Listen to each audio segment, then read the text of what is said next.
What if reborn in one piece with dual systems? Lionel suddenly woke up in a strange, unfamiliar forest. With no memories of his previous life except for his own name, he quickly realized that he had been reincarnated. Want to know exactly how he figured out he was reincarnated?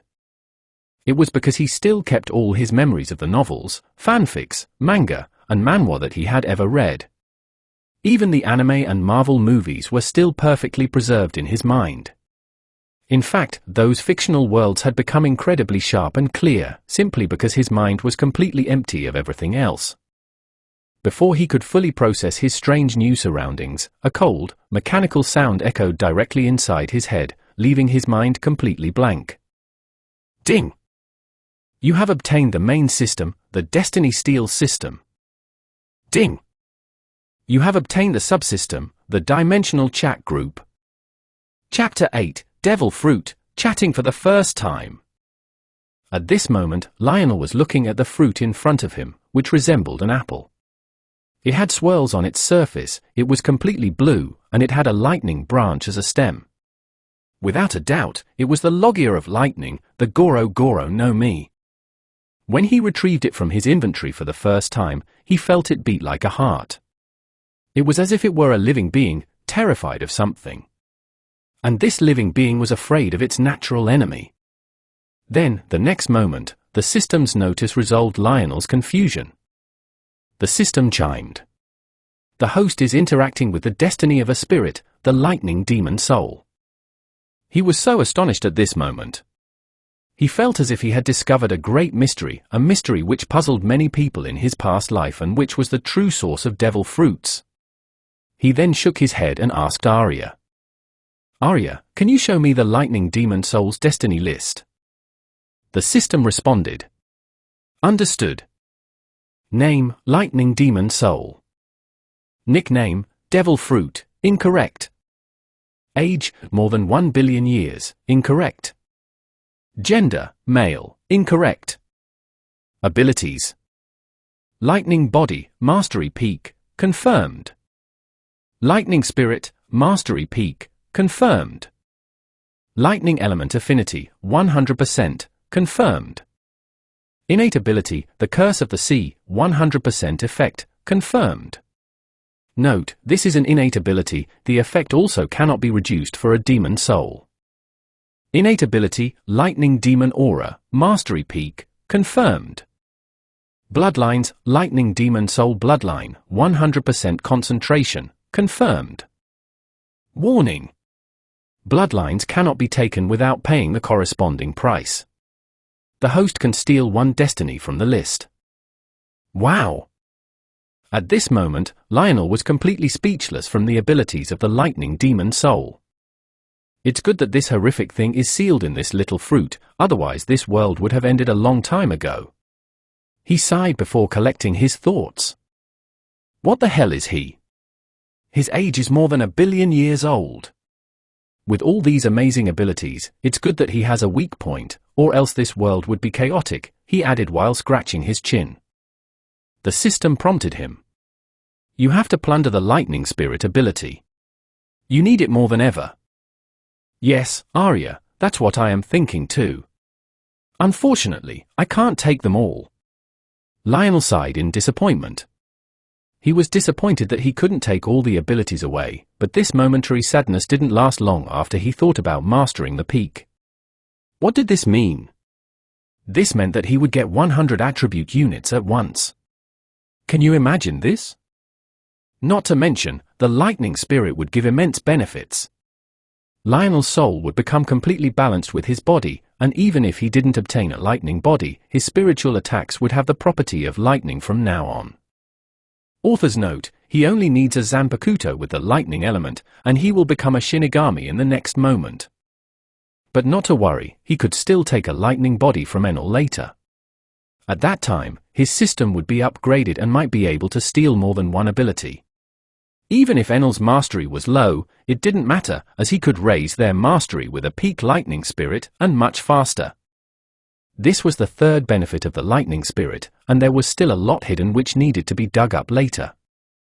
Okay, I have one last question. Arya, Lionel said with a serious expression. Why is there such a serious warning about the bloodlines? He asked. Lionel was suspicious of this matter and couldn't help but ask. Arya explained. In your case, if you demand a lightning demon soul bloodline, you will completely transform into a lightning demon soul but without a physical body. Your normal human bloodline is too weak and will be devoured in a second by the lightning demon soul bloodline. But if you obtain a strong human bloodline, it can face the demon lightning soul bloodline. You can try it at that time. This time, Lionel didn't say anything else and immediately touched the steel button. The system announced. Stealing the destiny of the skill, Lightning Spirit, Mastery Peak, from the list of Soul Destiny, Lightning Demon Soul. 0%, 15%, 40%, 55%, 85%, 100%. The destiny of Lightning Spirit, Mastery Peak has been successfully stolen. In an instant, Lionel felt as if someone had hit his head with a hammer, and he couldn't feel anything anymore. In a completely black space, there stood Lionel, or rather, Lionel's soul. He was staring into the black space with empty eyes, as if he were just a wandering ghost. But then, lightning sparks started to fill the black void, as if lightning storms suddenly appeared out of thin air. The black void became filled with vitality, and darkness did not exist anymore. This didn't make Lionel's soul, with its blank look, wake up. Instead, he started trembling with fear, as if he were threatened by its very existence. This was a feeling from the bottom of the little soul's being, and this was what happened in the next moment. The lightning sparks converged together to form a demonic beast the length of a skyscraper. It was like a huge dinosaur, but looked more like a lightning dragon. It was a lightning demon soul. He. This noble hasn't had a perfect meal in millions of years. Weak soul, why don't you obediently enter my mouth? The demon opened its huge mouth and pointed a finger, which resembled a T-Rex finger, toward its jaw. Lionel's soul was still trembling at this moment. When the giant demon soul's patience ran out, it pounced on Lionel's spirit. When Lionel's soul felt that there was no point in resisting and his fate was sealed, he gave up. But suddenly, without warning, a light filled with majesty and power appeared. In the next second, a river of light filled with murderous intent attacked the lightning demon soul and made the latter retreat in shock. A figure with 6 wings stood in the void above Lionel's soul. The character's face was covered in a yellow mist, making it impossible to see the shape of her face, but the beautiful curves assured those present that this 6-winged angel was a female. Not only that, a strikingly beautiful female. Lionel's previously empty eyes became filled with a vivid and clear radiance at this moment. It was as if his spiritual support had finally arrived, and he completely stopped trembling. Would you accept the integration obediently, or should I force you to do so? An ethereal voice sounded from the angel, making the lightning demon soul tremble with fear. But even so, the lightning demon soul was still full of arrogance. In his eyes, no one but the dark demon could defeat him. Even his brother's elemental demon spirits did not pose any threat to him. In his long life, he only feared the dark demon soul and no one else. That's why he took an offensive posture, intending to devour both. But these illusions of his were impossible to come true. Chains of bright light attacked him and stopped him in his tracks. The chains of light wrapped around him like snakes, and when they touched him, it made him groan in pain. He felt that the seawater was kinder to him compared to these chains. It was the worst pain he had felt in his entire long life. Maybe it's because you lived in a closed world made up of demons only that you did not know that demons have natural enemies.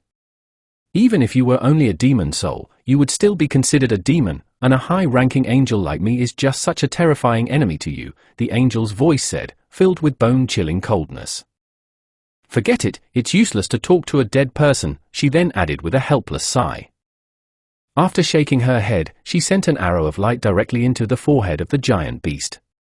This light arrow was unusual, the light energy within it seemed extremely dense, and it also contained an extremely heavy mental strength.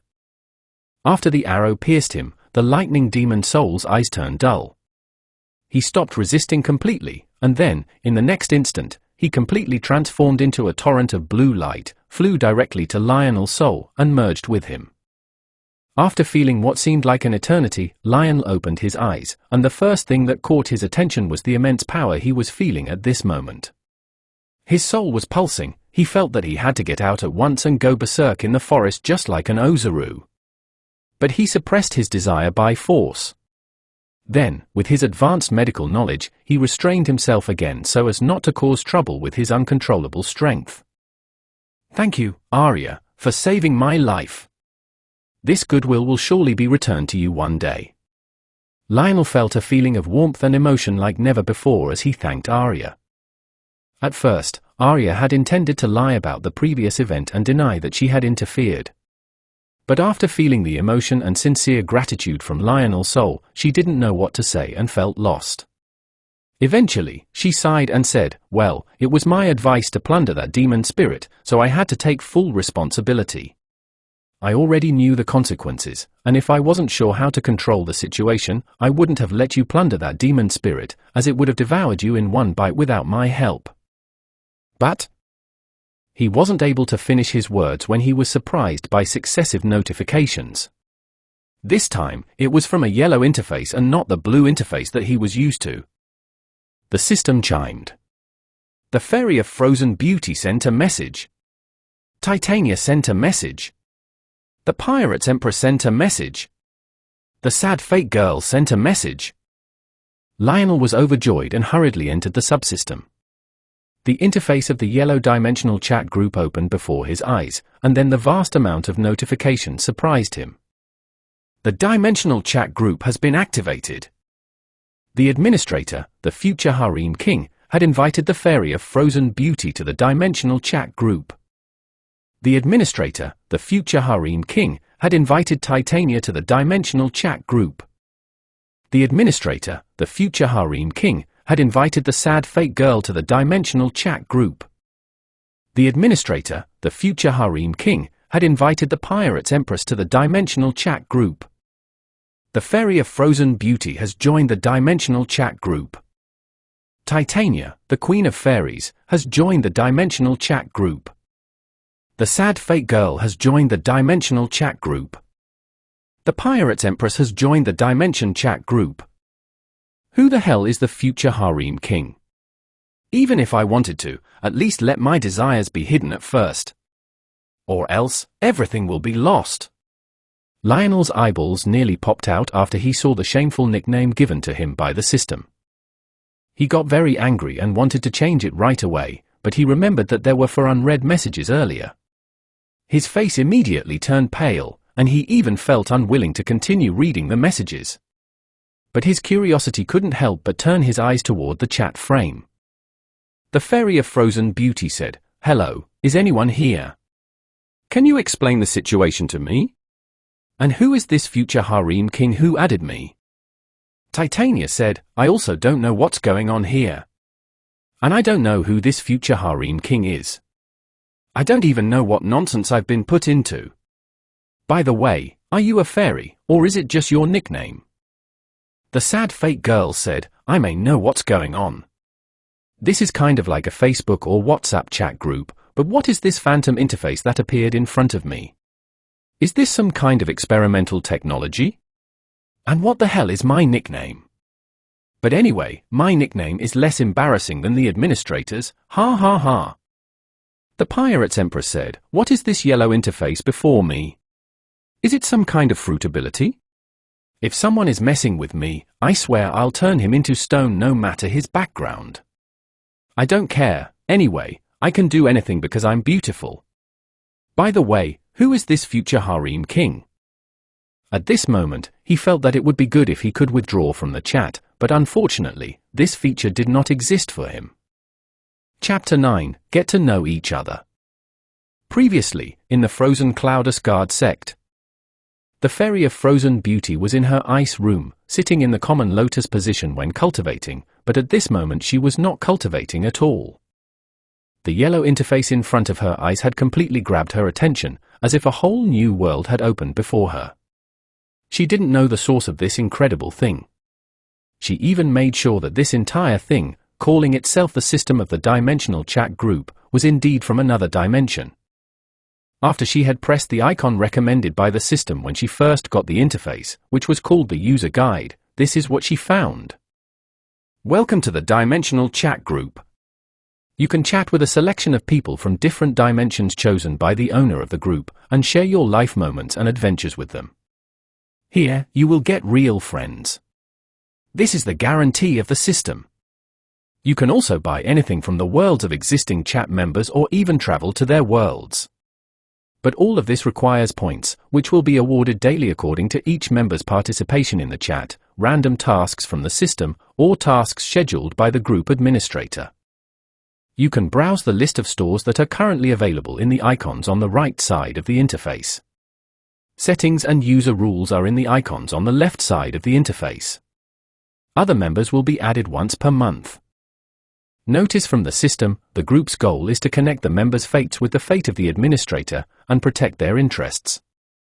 Each member of the Dimensional Chat Group is distinguished from every regular resident of their dimension, and their destiny is no longer linked with just one dimension anymore.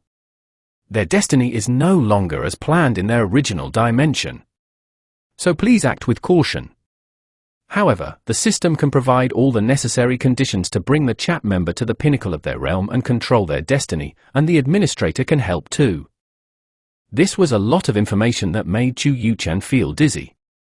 She felt disbelief at the existence of such a strange collection, but she couldn't help but feel overjoyed after browsing through the store of her world. She found a lot of items that she could identify, and she also found more than that which she couldn't recognize, and all of them were treasures that could bring her to the peak. She was surprised by the fact that there were divine realms above the profound sovereign realm. For a moment, she felt as if she were a frog at the bottom of a well. She even felt embarrassed when she remembered her cold and apathetic demeanor when she was outside. All these feelings made her frozen heart break. She was surprised that she could not control her emotions after getting to know this new world, but there was nothing she could do to control the strong excitement she was feeling at the moment. She even found the original divine ice phoenix blood in a shop in a world called Against the Gods. Why would she even have to continue cultivating this low and defective art? She did not, and would never, regret having her frozen heart broken at all. That would be fun.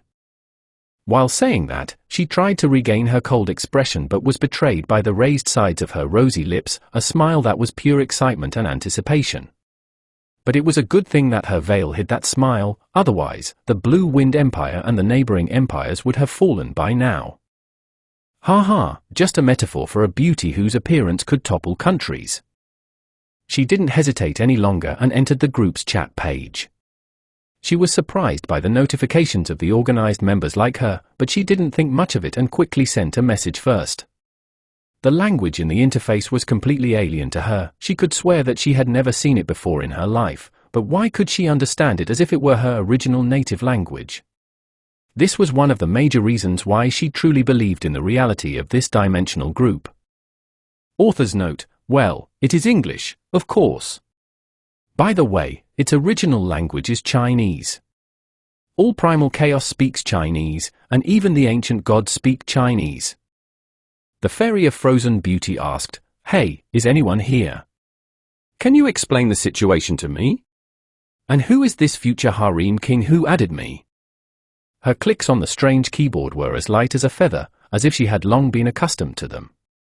This was all because of the practical system information that had entered her head. When she finished sending her simple message, she didn't have to wait long. Messages quickly started appearing on her interface. Titania replied, "I also don't know what's going on here. And I don't know who this future harem king is. I don't even know what nonsense I've been put into. By the way, are you a fairy, or is that just your nickname?" The sad fake girl responded, "I may know what's going on. This is kind of like a Facebook or WhatsApp chat group, but what is this phantom interface that appears in front of me? Is this some kind of experimental technology? And what the hell is my nickname? But anyway, my nickname is less embarrassing than the administrator's, ha ha ha."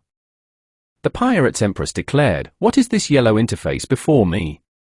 Is it some kind of fruit ability? If someone is messing with me, I swear I'll turn him into stone, no matter his background. I don't care." Anyway, I can do anything because I'm beautiful. By the way, who is this future harem king? After reading the messages carefully, she found that they were just like her, not knowing anything at all. Maybe all of them had been chosen completely at random. But no matter how much she focused, she couldn't understand what the sad fake girl was saying at all. What on earth was this Facebook? And what did WhatsApp mean? The appearance of her cheeks puffing out with a frown was so cute that it completely bypassed the destruction of countries. It had become a planet-wide danger. Hence, the art of the frozen heart could be considered highly effective in banishing the dangers of stress, fatigue, and sudden morning distractions. She even got strange goosebumps after seeing the outright threat from the pirate's empress to turn anyone who messed with her to stone. She thought to ourselves, transforming them to stone. What a strange woman. Is she an empress? The pirate's empress moment? What a questionable position. She then thought, okay, I'll answer this Titania, Queen of Fairies first. Do you think I'm a fairy? Silly. A silly smile appeared on her face as she thought about the absurdity of this Titania character. The Fairy of Frozen Beauty sent a message to Titania. Well, I'm not a real fairy. That's just a nickname. People from the empire I live in call me that. I am a human, and my name is Chu Yu-chan. It was the first time she had ever experienced this feeling, but she didn't know how to describe it. It looked so cool. This kind of messaging was something she had never dreamed of in her life.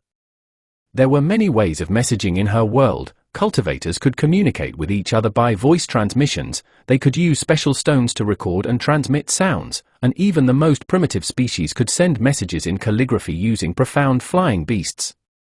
But something like this interface was completely foreign to her. It seemed much easier and far more modern. Author's note, well, Chu Yu-chan is starting to get addicted to social media from now on. Who is next? Titania replied, TSK, that is boring. Well, I thought you were a fairy from another dimension. Well, don't think too much about it. I'm Urza Scarlet, nice to meet you. On the other side, Urza was also in her world, and just like Chu Yu-chan, she was in a state of deep shock. She wasn't particularly surprised by the interface itself. She had seen a lot of similar strange magic, so a phantom interface appearing in front of her didn't startle her that much. However, she was stunned after she read and understood the strange language, and even more so after she completely absorbed the contents of the user guide and browsed the fairy tale store. Wait a minute. The fairy tale store?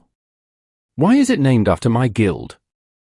The store was filled with all kinds of treasures and magic from the entire history of her world, from ordinary magic to forbidden magic, and even rare magic to equip and switch her armor. Even the arrogant dragon slayer magic was there. In fact, all kinds of dragon slayer magic from every single generation were found there without exception. Clang! The wine cup fell from her hand and shattered completely on the ground. This made her entire worldview shatter. She was an S-class mage with a very high level of strength, but the things she encountered today forced her to completely rearrange her thoughts. While chatting with the Fairy of Frozen Beauty, a rare smile drew across her usually cold face. Titania messaged, TSK, boring. Well, I thought you were a fairy from another dimension. Well, don't think too much. I'm Urza Scarlet, nice to meet you. Her fingers were very light as she typed out the message. The feeling of chatting like this was completely new to her, but her hands moved very fast, all thanks to the amazing system. Completely unaware of the situation in her immediate surroundings, she continued clicking on the air and smiling all by herself like a madwoman. This was exactly what the guild members were thinking as they stopped everything they were doing. They were just staring at Urza in absolute astonishment. A strange silence fell over the room, a silence that the Fairy Tale Guild had never known in its entire history. Even the nearby residents of Magnolia Town sensed this extraordinary calm coming from the guild, making them complain that their ears were playing tricks on them. Unable to bear the terrifying silence any longer, Natsu stepped forward and whispered, "Did Urza finally go crazy? Are we the reason?" He was referring to himself, grey and happy. Terrified gazes immediately turned toward them. The eyes of all the guild members locked onto the trio. If looks could kill, they would have died 1,000 times over right then and there. If something bad happens to Urza-chan. Elfman dragged his thumb across his neck, signaling exactly what would happen to them. Okay, for Natsu, let's just throw him on a high-speed train. For Gray, let's make him wear all the clothes in the guild locker. And for Happy, let's forbid him from eating fish from now on, Myra Jane pointed out smoothly, assigning punishments to each of them. Natsu, Gray, and Happy felt intense chills running down their spines as they looked at the demonic punishment proposal waiting for them. Just let us deal with the punishment of Big Sister Myra Jane, we already feel like we are about to be slaughtered, they thought, dragging their thumbs across their necks at this moment. The Fairy of Frozen Beauty typed, well, I'm not a real fairy. That's just a nickname. People from the empire I live in call me that. I am a human, and my name is Chu Yu-chan. Titania replied, TSK, boring. Well, I thought you were a fairy from another dimension. Well, don't think too much. I'm Urza Scarlet, nice to meet you. While reading the new messages, Hinata Tochibana was still deeply confused. By now, she had entered her room and locked the door securely so that no one would try to spy on her, especially her overprotective police brother who acted like a guard dog whenever he came home from work.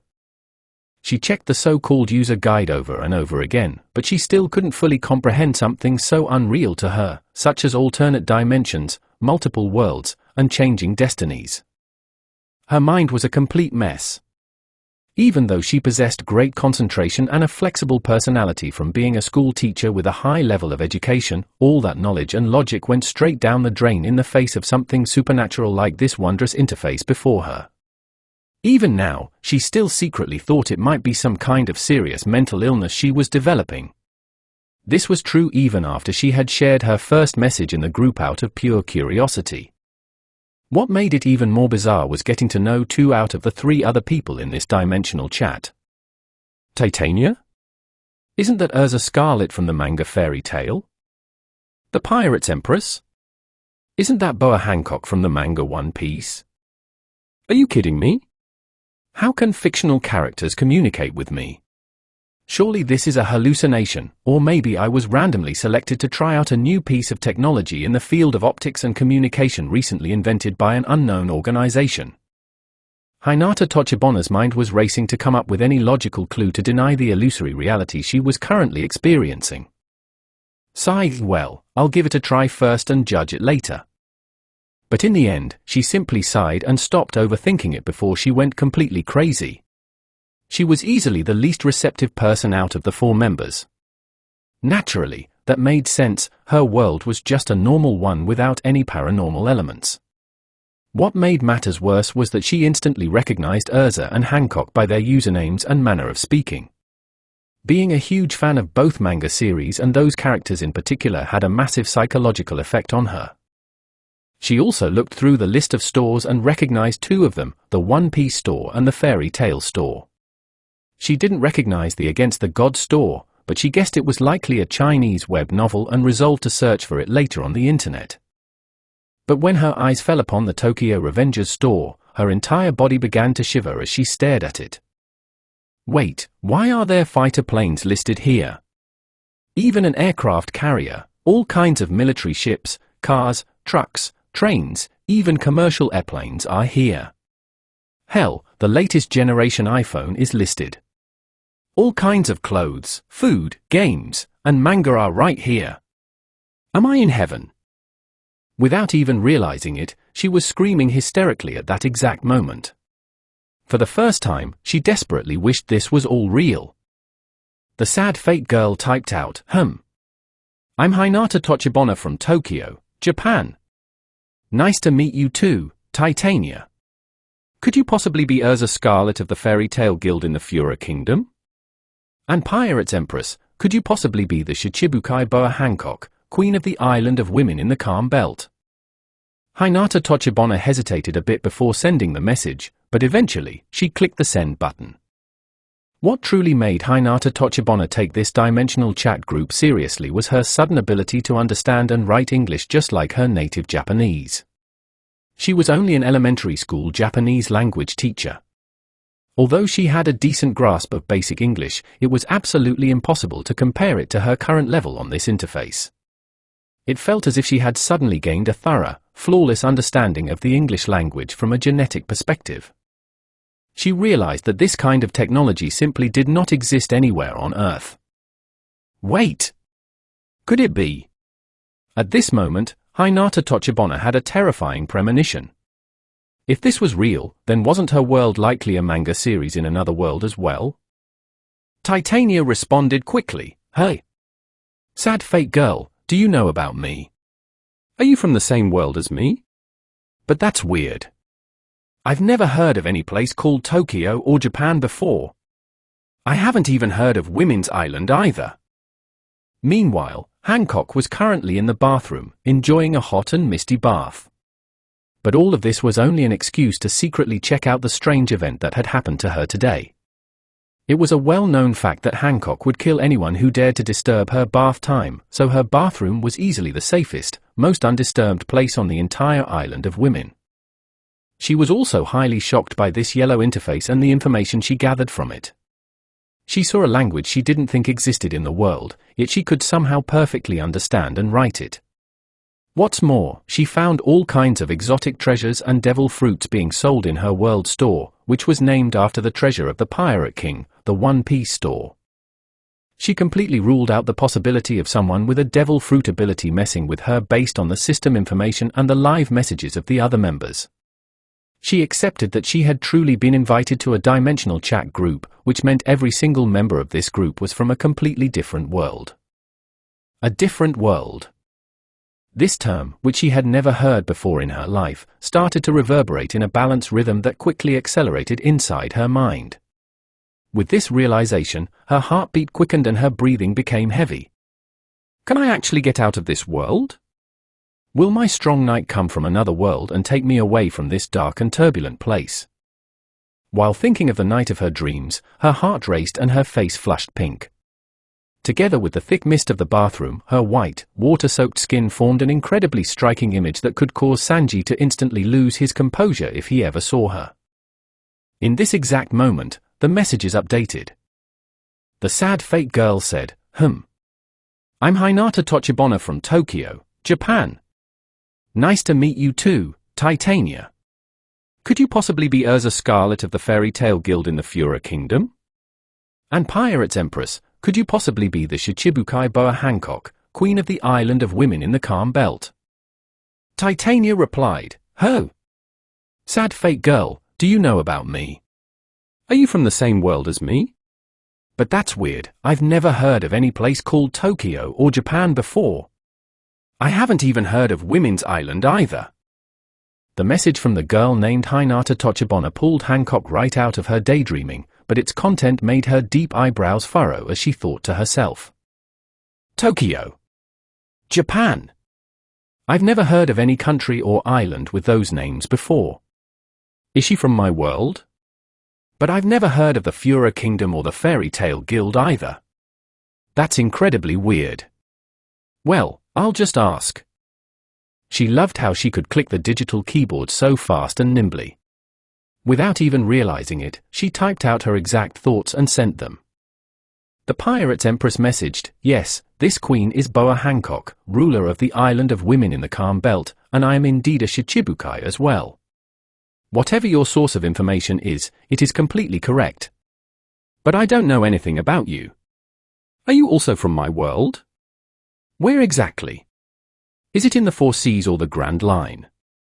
Even if Japan is just a small hidden island, it is perfectly fine. I will be able to find an eternal pose for it in a short period of time." Hancock didn't think there was any error in her request.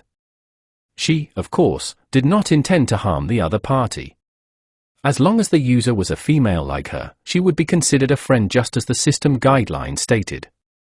Therefore, she was happy to have a potential colleague who shared the exact same interface within her world. A system alert appeared.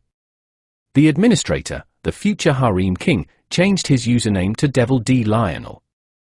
Devil D Lionel sent a message, saying, "Welcome to the Dimensional Chat Group. I hope you ladies are having a good time here. It's nice to meet you all.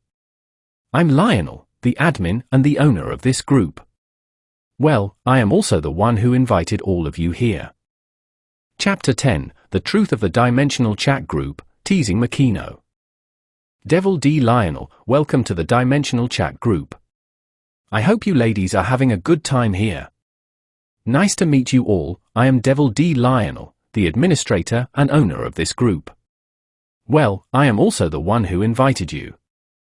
Devil D Lionel, can you change your username to your real name? That would be better. I guess I don't need to teach you how to change it. The information provided by the system is sufficient. The Fairy of Frozen Beauty has changed her username to Chu Yu-chan. The Sad Fate Girl changed her username to Tochibana Hinata. Titania changed her username to Urza Scarlet. The Pirates Empress has changed her username to Boa Hancock. Chu Yu-chan, well, can you now tell us exactly who you are, and why you added us to your group? Urza Scarlet, I want to know too. Hinata Tochibana, I want to know too. +1. Boa Hancock, I want to know too. +2. By the way, are you also female? Your name sounds masculine and strangely familiar. When Lionel read the last message, he got a headache. How did he not know this woman's loathing of men? He already knew, but he had insisted on including her in the group chat anyway. For a moment, he didn't know what to say, and he was completely speechless. He let out a heavy sigh. Devil D Lionel, well, as for the last question, my name sounds masculine because I am already male. Who am I exactly? You can consider me a high-dimensional being to you. In my original dimension, you are all two-dimensional beings, or just characters in a book. My system has enabled me to penetrate reality into your lower dimensions. Chu Yu-chan. Urza Scarlet. Hinata Tochibana. Boa Hancock. In truth, Lionel didn't quite lie, because his original soul was from Earth. Chu Yu-chan, that's hard to believe. By saying that, you mean you know all about us. That's why adding us specifically isn't random? At this moment, the others held their breath, waiting for an answer. Lionel, of course it's not random. You have always been the best characters to me. When I learned that I could talk to you and even see you live, I was so happy. I always wanted to change the bad fates of my favorite characters. Urza Scarlet, bad fates? I've seen enough of such fates. Urza didn't think much of being a favorite character of a man from a high dimension. She was simply very beautiful, so anyone else would prefer her. But what caught her attention was his desire to change bad fates. She had suffered a lot in her childhood. Will she still suffer even after becoming strong? Tochibana Hinata, is my world also just a manga in your world? Lionel, I know it is a hard thing to believe, especially for you, Tochibana-san, since your world is modern and quite similar to mine. But it's still a low dimension produced by my original dimension. You have to accept this truth. But your world is not empty of the paranormal, you are an important part of the plot of the story. Lionel, each of you is an important part of the damn plot, but I'm going to break the chains of the world on you. Just trust me. From now on, you don't have to wait for anyone to come back, and I won't let anything hurt you, Hinata. From now on, you no longer have to hide your back fiercely and suffer from the ghost of the past, Hancock. From now on, you no longer have to pretend to be cold and lonely, Yu-chan. From now on, you no longer have to chase the ghost of revenge, Urza. In a king-size bed, a beautiful figure was lying down. After reading the message from Lionel, Hancock felt goosebumps instinctively. Her heart started pounding hard, and the corners of her eyes reddened as if she was going to cry the next moment. She seemed so vulnerable, making him really want to protect her. She thought to herself, is he my expected knight, perhaps? In her room, Urza was staring at the message with an absent-minded expression, as if she was wondering why such a higher dimensional being cared about her so much, when she was just someone from a lower dimension. Back in the ice room, after completely comprehending the content of the message, Chu Yuchan felt extremely complicated. She had never heard similar words from another man. Even if she didn't see him speak, she felt sincerity and truth in his words, as if the system itself was telling her that he wasn't lying. In her life, she did not expect the presence of a person who cared for her and appreciated her so highly from a very far distance, a distance so vast that the term distance was no longer sufficient to define it. She did not even know about his existence before today. As for Tochibana Hinata, she was holding her four-leaf clover necklace, but her body was trembling. She didn't feel it, but under the moonlight, crystal drops could be seen falling from time to time. She thought, I don't know if it's just my imagination, but I always felt the side of the Reaper on my neck.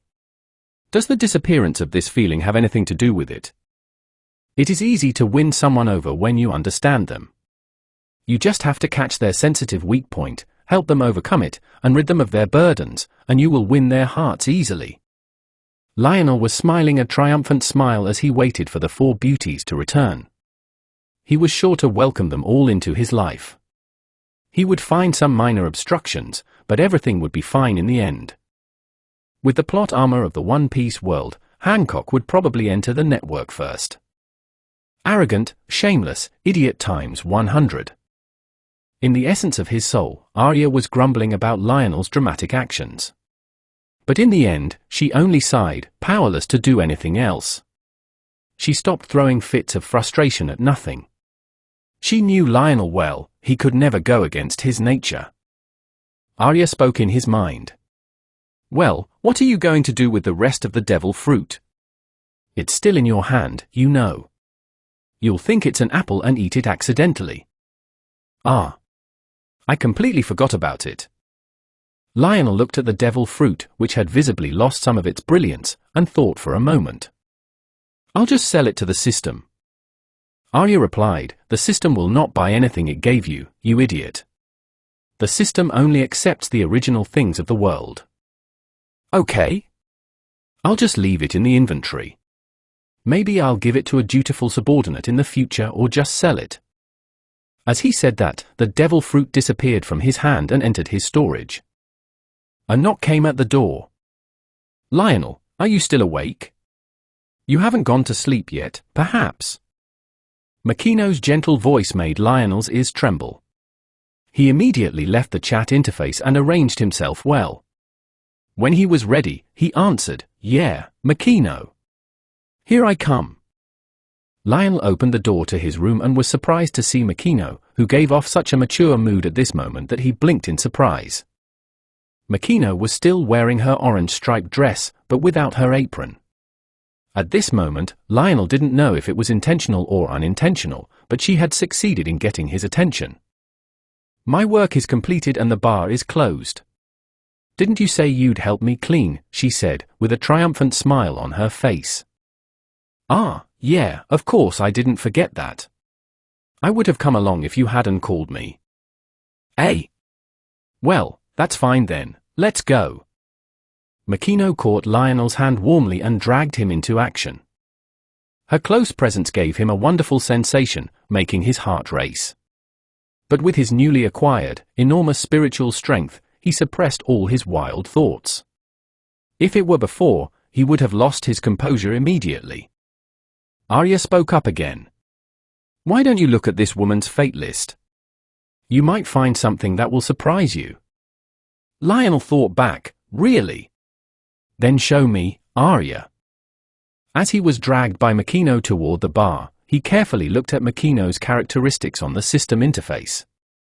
Name Mersa Makino. Age, 28 years old. Gender, female. Occupation, bartender. Skills, cooking, mastery level, advanced. Cleaning, mastery level, advanced. Passive skill, peaceful aura, mastery level, intermediate.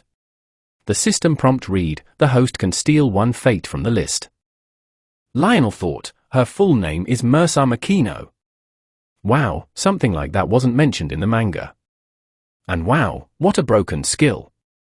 Then does she know I like her? Arya replied, of course she knows. But the fact that she didn't hate it and came to joke around with you in the first place means it's okay. You can take the lead now, you idiot. HMPH. And this ability is not as strong as you think. Anyone who knows about it can avoid it, and anyone who possesses overwhelming spiritual strength like you can easily resist it. After he digested the information provided by Arya, Lionel placed one arm on Makino's back and the other under her knees. Then, without waiting for her to say a word, he swept the princess into his arms and walked leisurely to the bar. All of this happened very quickly. Makino was still stunned by the sudden situation, but the redness of her skin caused her to hide her face against his chest like a chick looking for warmth under a mother hen's wing. While smelling his aroma, which was intoxicating to her, since his new spiritual strength gave him a very strong, attractive air and scent, she asked him curiously, "Why did you do that?" "Who? Should you even ask? You were moving so slowly that I thought we wouldn't be there until tomorrow, so I logically chose to carry you." Lionel raised his head and puffed out his chest as if he was entirely in the right. "That's not my fault, you were just too heavy to drag quickly." She nudged him. "Your muscles are so solid, my goodness. Even a wall is softer than them." With her thin fingers, she touched his arm. "Hey, of course. Your man here is going to be the strongest in the world."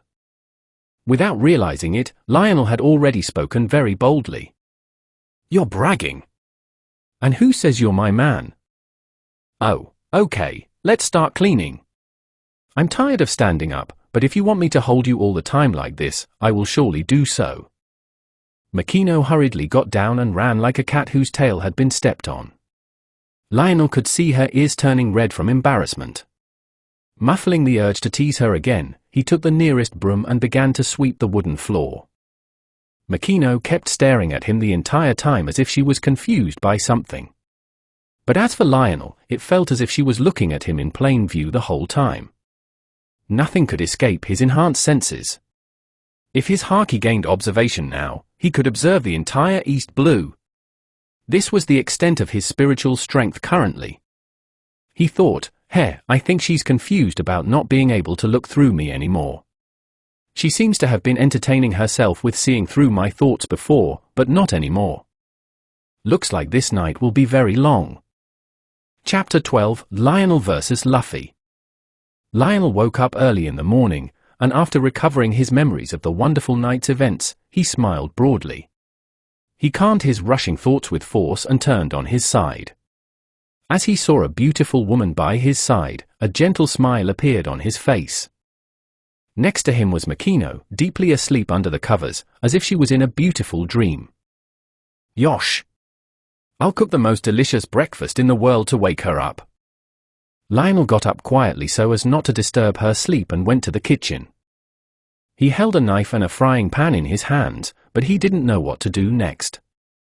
He had never cooked a meal in this life, and he had no recollection of cooking from his previous life either.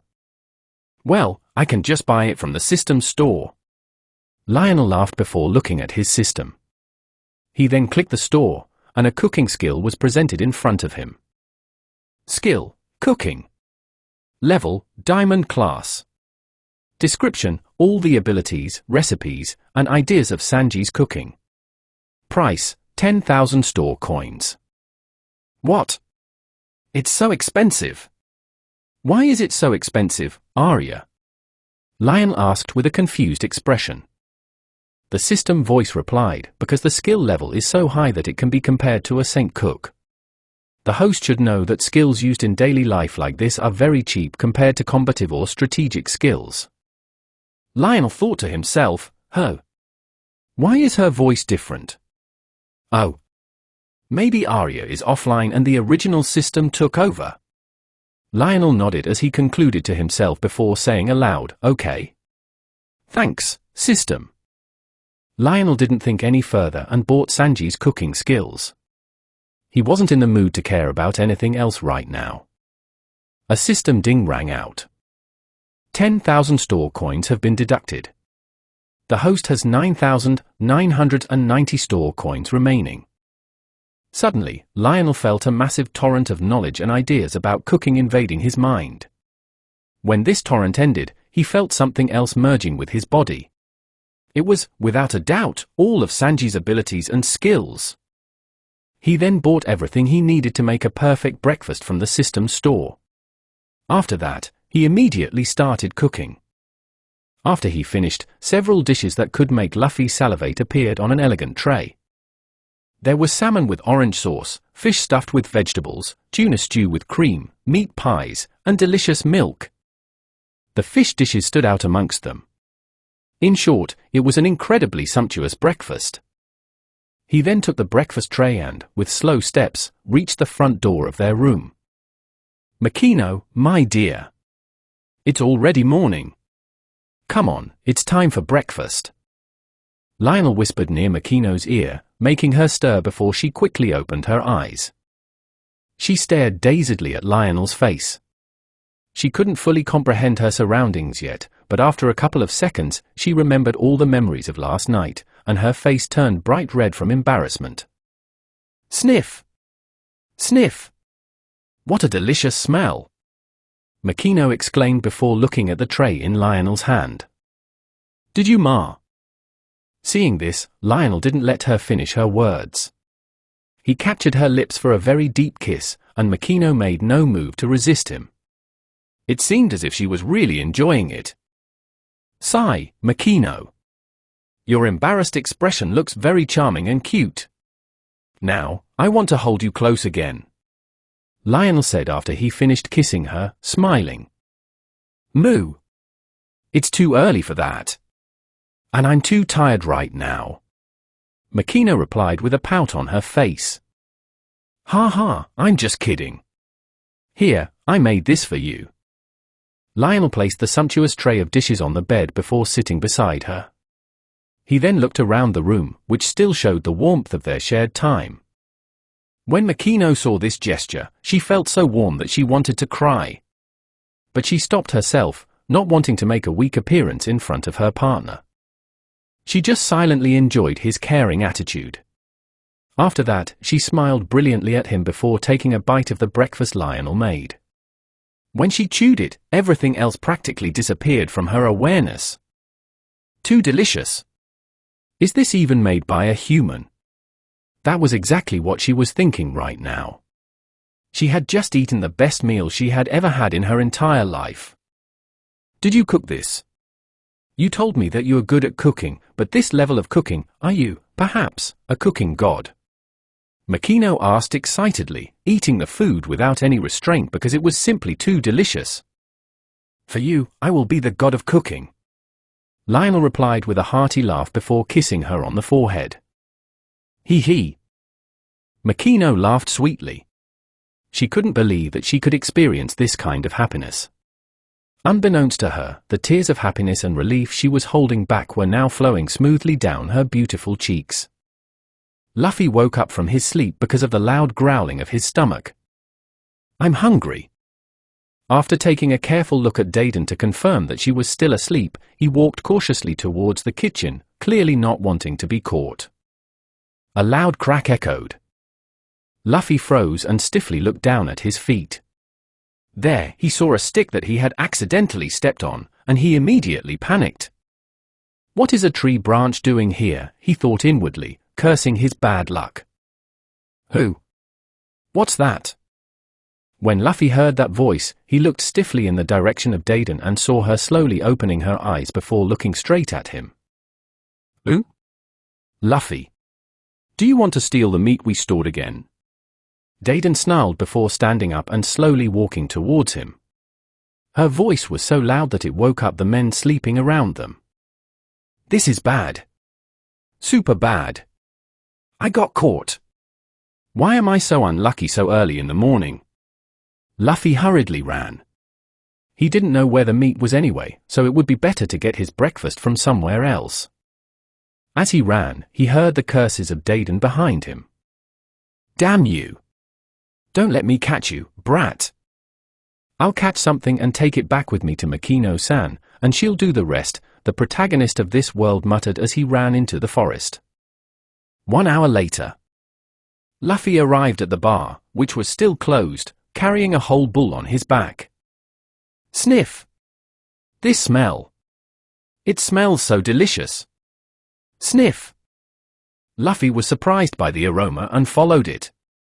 It looked like the food was so delicious that it couldn't possibly be from this world. The food addict knew that this was a treasure, so he left the bull that was on his back right in front of the entrance of the bar before rushing toward the source of the heavenly smell. His mouth was watering. He couldn't stand the anticipation and started imagining the source of this heavenly scent. Just how delicious would it be to eat? Luffy's eyes turned into stars. He immediately entered the bar through a high window. After entering, his eyes fell on a golden tray that had a little bit of food left in it. His eyes lit up before he ran towards it and devoured it like a beast, even licking the tray clean. Burp! So delicious. Who made this heavenly food?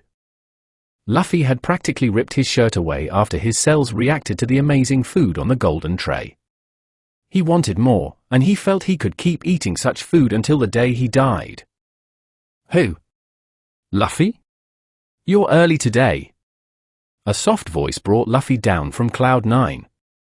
He looked toward the source and saw an already dressed Makino and a handsome young man sitting close together on the bed. Makino-san, do you know who cooked the food that was on that tray? Luffy wasn't bothered by the situation and instead asked the most important question on his mind. Which tray? Makino asked with a confused expression, while Lionel just watched from the sidelines. This. Luffy pulled the golden tray out of his mouth as if it were just a piece of candy and not a metal tray that was about a meter long. Lionel's eyelids trembled when he saw the sight. Oh, that? It's Lionel, she replied before covering her mouth with one hand and chuckling. After hearing this, Luffy's eyes became even brighter. Shishishi. My vice captain, you didn't tell me that you were this good at cooking. You're like a cooking god. Lionel slapped his forehead, feeling like he was going to get a massive headache in the future because of this idiot. He then replied with an irritated voice, which highly amused Makino. I'm not a cooking god, I haven't reached that level yet. I'm just a cooking saint, and who the hell is your vice captain? A cooking saint is good enough to be my cook. Yosh. It has been decided that from now on, you will be the cook on my ship, Shishishi. Luffy said before laughing out loud. Black streaks appeared on Lionel's forehead as he got up and said slowly, did you forget that we're going to fight today to decide if I am going to join you? Oh. No, I certainly haven't forgotten that. How could I forget our bet? Lionel was suspicious of Luffy's words but didn't think too much about it before informing him, okay, let's go then. We're going to fight at the beach behind the village, as I don't want to go anywhere near your grandfather's ship right now. Yes. Let's go, my vice captain, Shishishi. I'll go with you too, Makino said with an excited expression. She was like a little girl going on her first trip. Sure, let's go, Lionel agreed before keeping her close. He really liked how she had become more lively and happy after yesterday's eventful night. The sun was shining, and the sea was calm. Seagulls flew over the ocean, pouncing on little fish from time to time. The fresh morning wind blew on the faces of the three people on the beach. Lionel and Luffy stood facing each other on the golden sands, and Makino stood far away so as not to get hurt. You have to keep your word and don't forget about it. You will become the vice captain and the cook on my ship. Luffy said with an excited expression on his face. Well, of course, I will not go back on my word. But if you lose, you will accept one order from me unconditionally, Lionel replied, cracking his knuckles. Good. After saying this, Luffy took a fighting stance before shouting, Gomu Gomu no. Pistol. Luffy's arm stretched at lightning speed towards Lionel's face with great precision. Lionel didn't want to be embarrassed by Luffy in front of Makino, so he moved quickly and avoided the punch. A loud boom echoed. The swift punch hit the ground instead of Lionel, causing a small explosion that scattered golden sand everywhere. You're very fast. Good reflexes, my vice captain. Luffy fixed his feet and prepared for another attack. Try avoiding this. Gomu Gomu no. Machine gun. Luffy's fists became a blur, and it felt like he had dozens of hands because of the afterimages made by his rapid attacks. Meanwhile, Lionel just calmly avoided Luffy's every strike, looking like he was just taking a walk in the park. Huff. Ho. You've avoided machine gun too, huh? Luffy was smiling from excitement at this moment. He was happy to fight someone as strong as Lionel, since he could fight as much as he wanted. Gomu Gomu no. Venice. Gomu Gomu no. Whip. Gomu Gomu no. Kick stamp. Luffy tried almost everything he had, but he couldn't even touch Lionel's clothes. Huff. Huff. Huff. Why are you so slippery? Are you also a devil fruit user? Why won't you attack too? Luffy asked slowly as he panted. When you're fighting someone, you'd better not ask these questions. If I intended to kill you, you would be long dead. Lionel gave Luffy some valuable advice that would save the protagonist's life in the future. He then made his move and disappeared from his position. Where is he? He's too fast. Luffy exclaimed, trying to find Lionel. As he tried to scan his surroundings, he suddenly felt a very sharp blade pressing against his neck. But Luffy didn't give up. He put his hands together with all his might, quickly turned around, and attacked Lionel. Gomu Gomu no. Bazooka. A massive boom shook the beach. The attack hit Lionel squarely in the stomach, but it was actually Luffy who flew away from the resulting shockwave. Lionel did not possess armament haki yet, so he could not easily harm Luffy's rubber body, even though he possessed his grandfather's physical strength. So, he quickly bought a sea stone glove from the store and put it on in a hurry. While they were fighting, Makino just watched from the sidelines with a completely mesmerized gaze. Lionel didn't want to delay the fight any longer. Luffy also knew the vast difference between them after using everything he had to no avail, so he rushed in to attack immediately. As Lionel approached Luffy, he raised his hand, and phantom lightning sparks appeared before quickly disappearing. A terrible pressure descended on Luffy at this moment, and it seemed as if he could see a lightning beast as tall as the sky looming over him. The rubber demon woke up inside Luffy's body and gazed at the lightning demon. Luffy's skin turned bright red, and steam could be seen rising from his every pore. The steam collided with the lightning sparks and was able to partially cancel them out. Impressive! Did I wake up some of his potential by putting pressure on him? Well, that doesn't matter anyway. Lionel shrugged his shoulders before clenching his fist. He then sent a powerful punch that landed right on Luffy's head, and the boy was sent flying. His eyes turned white, and he immediately lost consciousness. Before he could hit the ground, Lionel grabbed Luffy, slung him over his shoulder, and started walking back towards Makino. She was still completely stunned by the display of power, and Lionel had to snap his fingers gently to bring her back to reality. Come on, let's take this idiot to rest since he has completely exhausted himself, Lionel said after he saw that Makino was finally back to her senses. Makino nodded silently and followed behind Lionel obediently, her heart filled with excitement at his incredible strength. Chapter 13, Changing Destiny. Destiny Predator Pirates. Well, Makino, you don't have to stay here anymore. We'll start our journey today, so you'd better close this bar, or have someone to run it, Lionel said as he looked into Makino's eyes. He had done all he wanted to do on this island and had already spoken to Garp and politely declined his offer, even giving him 2 great gifts, so his conscience was no longer bothered by the matter. A few hours ago, Lionel was carrying Luffy on his shoulder going toward the direction of the bar while Makino followed closely from behind. When they were close to the bar, he noticed an old man in a white cape with a justice design on it walking slowly toward them from the opposite direction before stopping in front of him. Lionel stopped in his tracks before looking at the old man in front of him. The two of them stared at each other as tension rose. When Lionel thought the old man would attack him, Garp just laughed loudly. Looks like you've taught this old man's grandson some useful lessons, bwah ha ha ha ha ha. Garp said before patting Lionel on the shoulder. Don't worry, I didn't hit him hard enough for him to forget his dear grandfather, Lionel replied sarcastically. Well, I've seen it all and it's good that you taught this idiot that the world is bigger than he thinks. He was always yelling that he's going to be the pirate king because of that red-haired person, bwah ha ha ha ha. Garp said before laughing like a madman. Well, since he's the grandson of someone like you, I can imagine why he is like this, Lionel whispered with a chuckle. Bwah ha ha ha.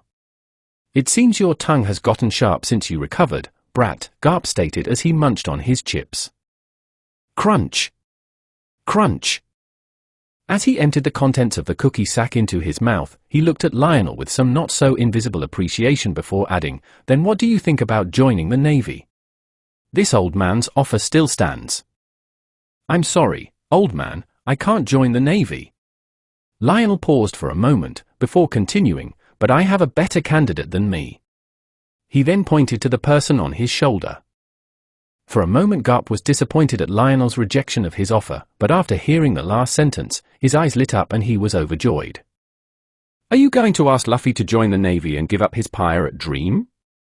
After all, you beat him in the fight and you can ask him to do anything, Garp said with a foolish smile, imagining his grandson becoming a powerful marine. Lionel nodded with a smile before saying, Just as you think. While Makino, who was listening to all of this, showed a spark of joy in her eyes when she heard what Lionel said. If you can convince him to do that, I will be very grateful to you. I will owe you one favor. In the future, if you need anything from me, I will gladly give it to you. Garp said with a serious expression on his face.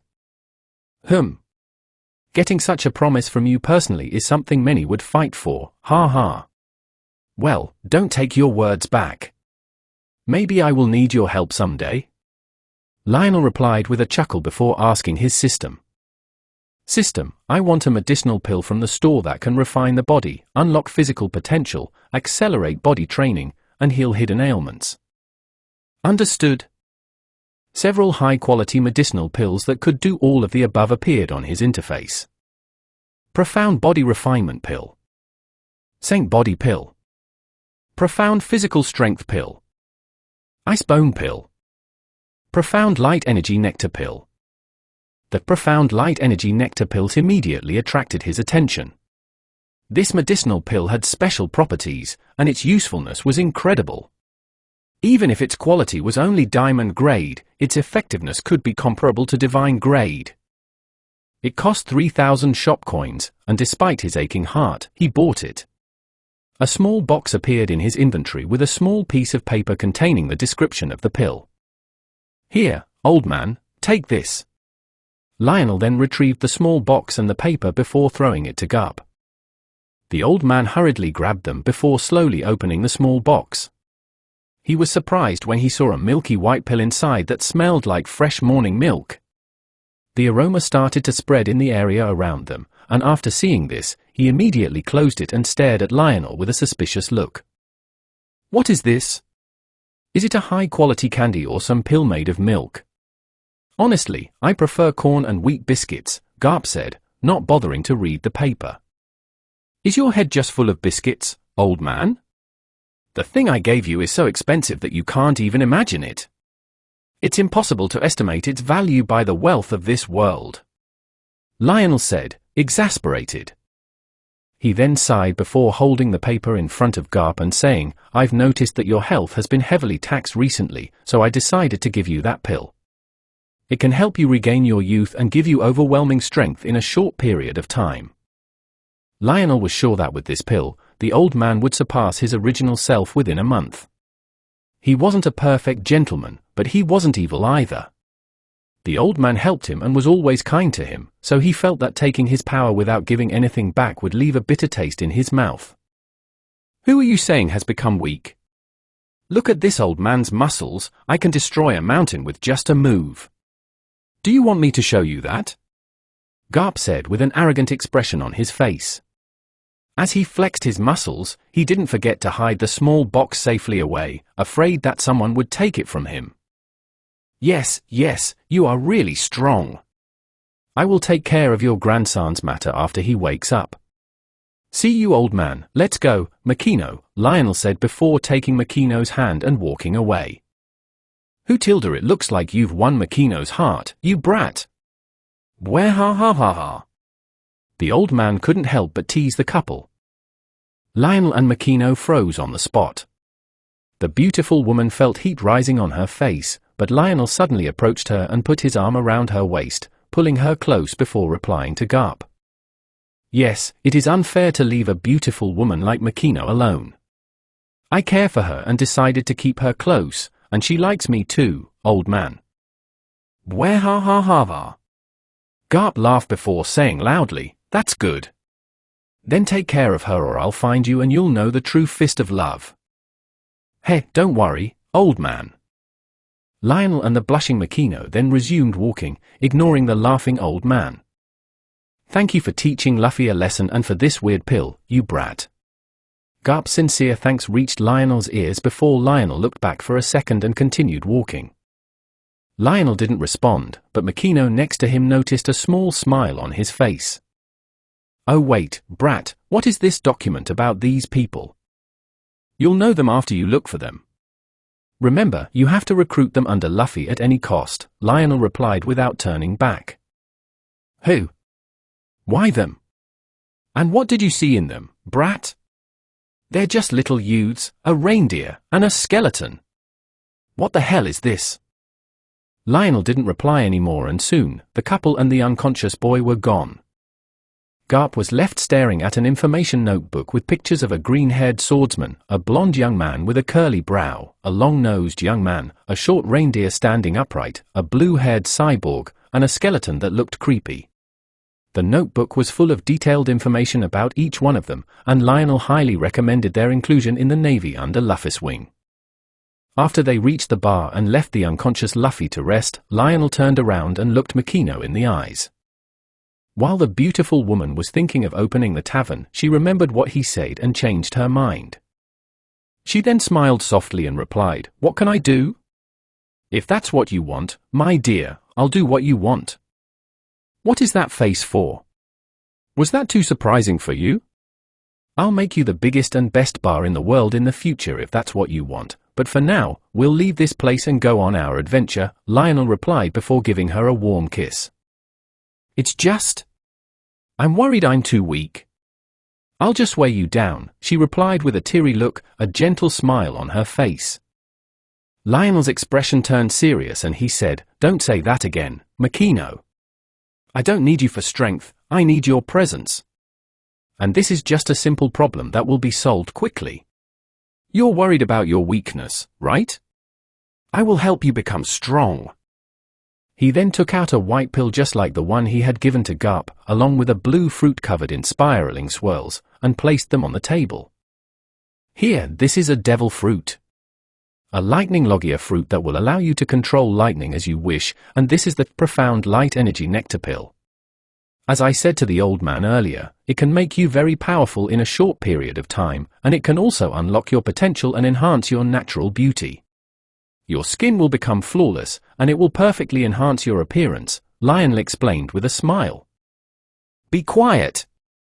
Luffy will hear you if he wakes up." Makino was as red as a tomato, but she couldn't help but be deeply moved by her partner's amazing gifts. She wanted to become strong to accompany him and stand proudly by his side. The offer was too tempting for her to pass up. TSK. His head is full of food and he doesn't know anything about romance. He only cares about meat. The poor guy doesn't realize how much better it is to have someone special by his side, Lionel said, clicking his tongue. Who? Really? Who has meat? When Luffy heard the word meat, he immediately sprang up and hastily looked around his surroundings. You startled me. Lionel almost punched the fool in the head. Luffy! You've woken up. How are you feeling? Are you okay? Makino inquired. She was still worried about Luffy after his tough defeat. Who? What happened? I lost. Luffy gradually regained his memories of the fight, and he couldn't help but feel down. Yes, you lost, Luffy. I was simply stronger than you, so you have to accept it and prepare to keep your promise, Lionel said with a smile on his face. So then? I've already lost. Luffy was feeling complicated at this moment, his sunny mood fading as he became depressed. Don't worry about that, Luffy. Who doesn't lose? Even kings and emperors lose. But is it the end of the world for them? No. If you want to become a king, you can lose again and again, but you can't lose your will. If you ever lose your will, you will never be able to get back up. Makino gave Luffy valuable advice that he would hold on to for the rest of his life. After hearing that, Luffy's eyes lit up. So then, there is no problem with losing. Yes, I just have to preserve my will and keep going on my way. Luffy's eyes were burning at this moment as he screamed, I will become the Pirate King. No, you definitely won't, Lionel bluntly denied his dream. Ooh? But why? Luffy asked with a confused look. Lionel raised an eyebrow before saying, Did you forget our bet? No, I didn't. What do you want? I'll try my best to achieve it. But don't think I'll give up recruiting you. I'll win next time and make you join my crew, Shishishi. Lionel facepalmed before asking, Why exactly do you want to be the Pirate King, Luffy? The Pirate King is just an old title. Why don't you create a new title yourself and aim to become a king based on that?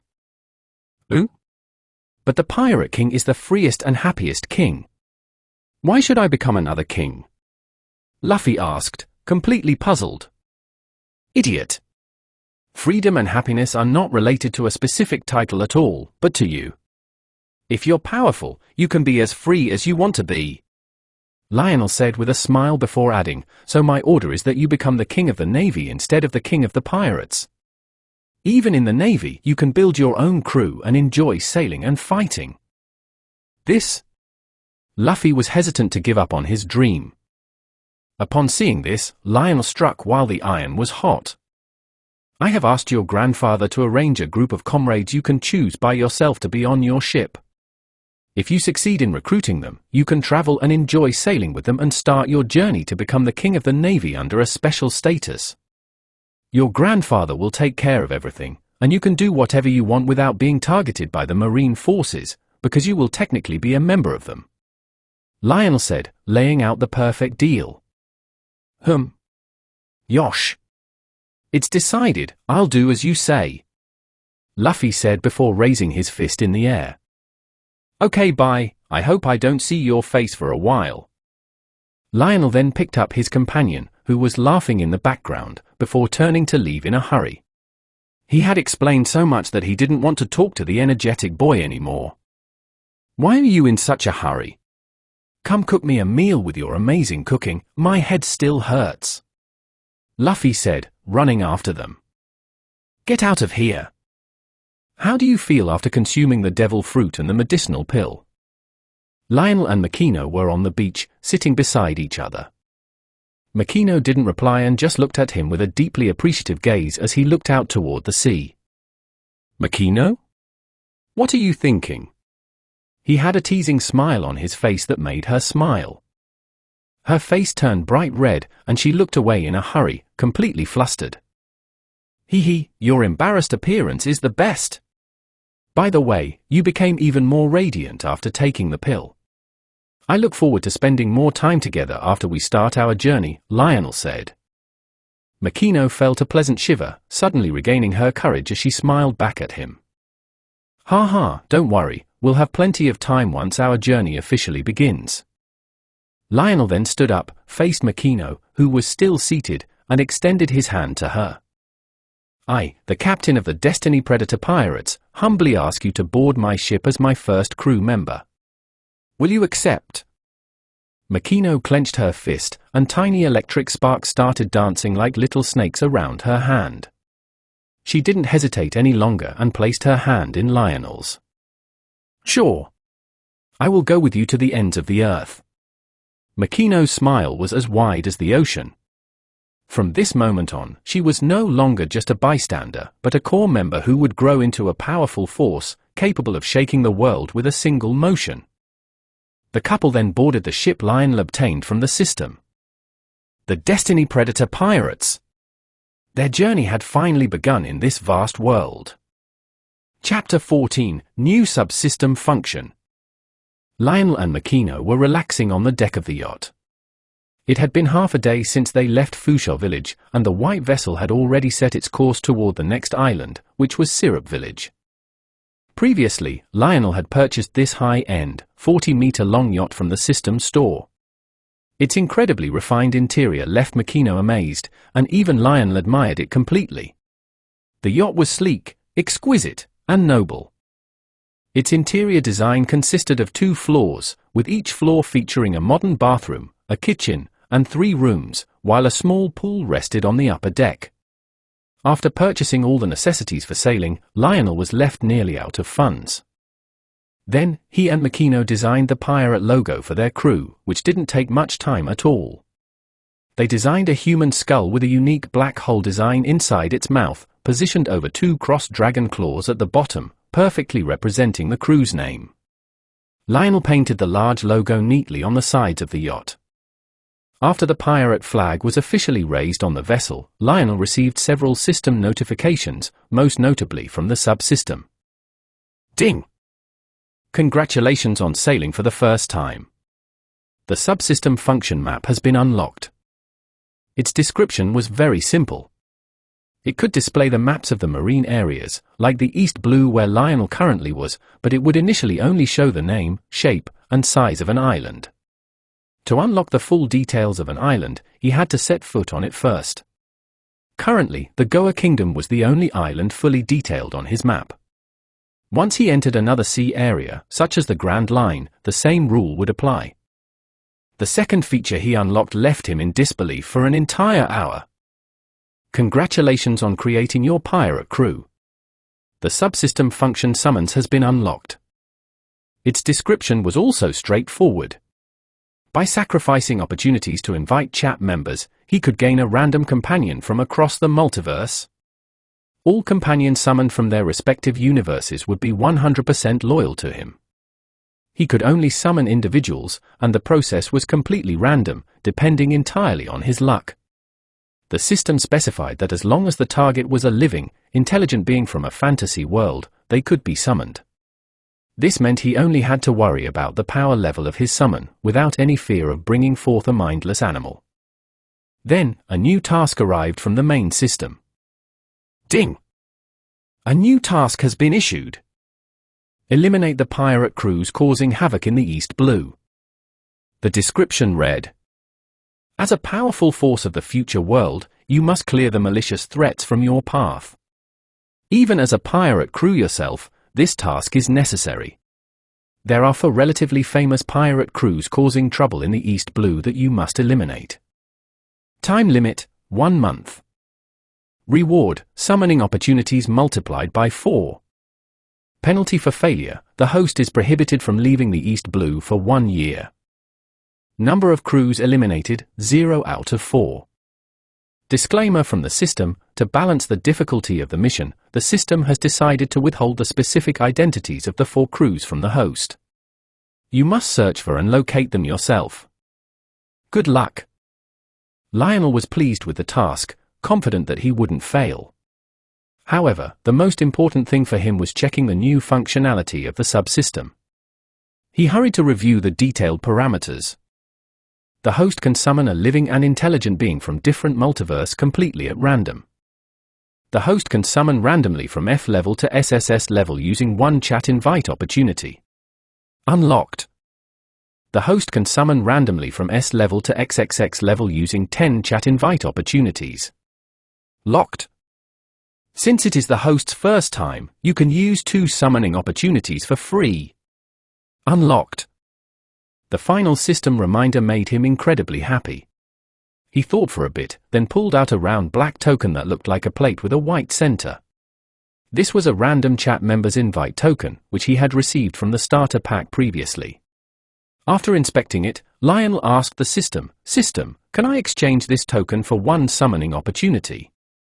"Yes, the host can convert it." Lionel did not hesitate and immediately made the exchange. "You have 3 summoning opportunities available." Unlocked. Lionel looked over at Makino, who was relaxing nearby in a stylish light green swimsuit and matching sunglasses, her dark green hair swaying gently in the ocean wind. She looked incredibly radiant and full of life. Lionel pushed aside his wandering thoughts and spoke to Makino with a bright smile. "Soon we will have company on the yacht. They will be crew members from now on. You don't have to worry about anything, because they will be completely loyal to our cause." "Who? Do you already have crew members lined up? Why didn't you tell me earlier?" "Well, let me change into something more suitable to welcome them." Makino quickly ran down to her room to get properly dressed. After she left, Lionel turned his attention back to the summoning function and used his first opportunity. On the glowing interface, a roulette wheel appeared, spanning from the lowest level, F, to the highest level, SSS. The probability of a lower level appearing was naturally the highest, while a top-tier rank was incredibly rare. "Wish me luck," Lionel muttered to himself. The indicator spun rapidly before stopping cleanly at the S level. Yes! An S level right off the bat. That's incredible, given the low percentage. Congratulations, you have obtained an S level summon. The Commandment of Piety, Zeldris. Who? Is it really him? Before Lionel could finish his thought, a spatial fracture formed right in front of him. A dark mist emerged from the tier, coalescing into a compact figure. It was a young man with short, raven black hair, a distinct dark mark on his forehead, and eyes that looked like a deep abyss. He wore a striking crimson suit accented with metallic gauntlets on both arms. For a moment, a powerful aura of gravity and discipline filled the deck in front of this figure. Zeldris, the Commandment of Piety, of the Demon Clan. I offer my full allegiance to the Master. Chapter 15, The New Crew Members. Nomi joins. Zeldris, the Commandment of Piety and a high-class demon, I offer my full respect to the Master. Zeldris bowed deeply to his master. The system had already explained everything to him, so there was no confusion on his face. The strange thing was that he remembered every detail of his previous life, yet he knew he had passed away.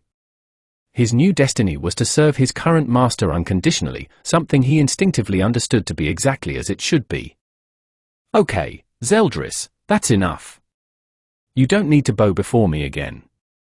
I believe the system has explained everything to you, correct? Yes, sir, Zeldris's answer was simple and direct. That's fine. I'll summon your new comrades now and then give you your first assignment. Your subordinate will obey your orders. Before that, Zeldris, I want to know how you feel right. Well, I feel like I've been reborn with one goal, to serve you, Master. However, my memories are intact, and all my abilities from my time as the head of the 10 Commandments remain with me. Thank you for the explanation, Zeldris. Lionel then communicated internally with his system. System, I have a question. Are the summoned characters real, or are they just copies of the originals? They are not copies, they are completely real. How is that possible? Won't the original worlds be affected, making my knowledge of them useless? The host does not need to worry. Each main universe has countless sub-universes born from the natural flow of time and temporal aberrations. These sub-universes are also called parallel worlds. They are completely real but act as copies of the main universe. Your summons are drawn from a random sub-universe among millions. By the way, the main worlds cannot be interfered with in any way, as they represent the primary timeline. Okay, I understand. Lionel decided to use the remaining 2 summoning opportunities. Once again, the same roulette appeared and began to spin rapidly. Watching it spin gave him the thrilling sensation of a high-stakes gamble. He could easily see how someone could get addicted to this. In front of his excited gaze, the pointer slowed down and stopped on the A-level tier. An A-level? Well, that's not bad at all. Let's see who it is. Congratulations, you have obtained an A-level summon, Kijin, Shun. The same spatial rift opened up, but this time a dense purple mist emerged, gathering into the form of a striking warrior woman with a single horn on her forehead. When Lionel saw her, he instantly recognized her and grew excited. The woman stood 170 centimeters tall, with purple hair and matching eyes. She wore a sharp purple formal suit, giving her the appearance of a professional secretary, though the massive greatsword strapped to her back completely contrasted that image. I am Shun, of the Kijin race. The master may rename me if he wishes, Shun introduced herself, hurriedly bowing her head, not quite finding the courage to look Lionel directly in the eye just yet. Stand up. There is no need to bow. From now on, you are my subordinate, and as my loyal followers, you don't have to bow to me at all.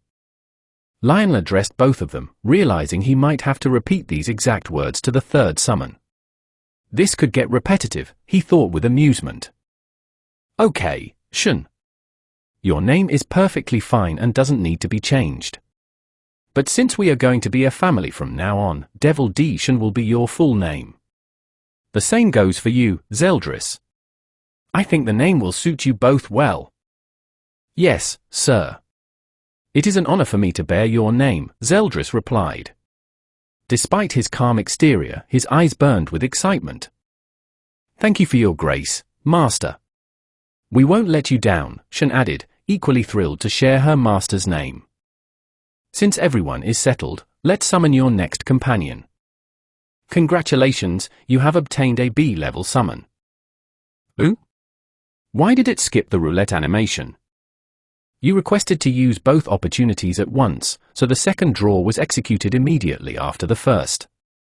You simply didn't notice. Ah, my fault. Well, obtaining a B-level summon is still fantastic. Let's see who it is. The Flame Alchemist, Roy Mustang. Wow, that's excellent. Just as before, a fiery mist erupted from the spatial crevice, gathering into a human form. It revealed a 32-year-old man, clean-shaven, with dark, intense eyes and black hair framing his face. Standing 180 centimeters tall, he wore his blue state military uniform with undeniable elegance. Roy Mustang, Flame Alchemist. I pay my respects to the master.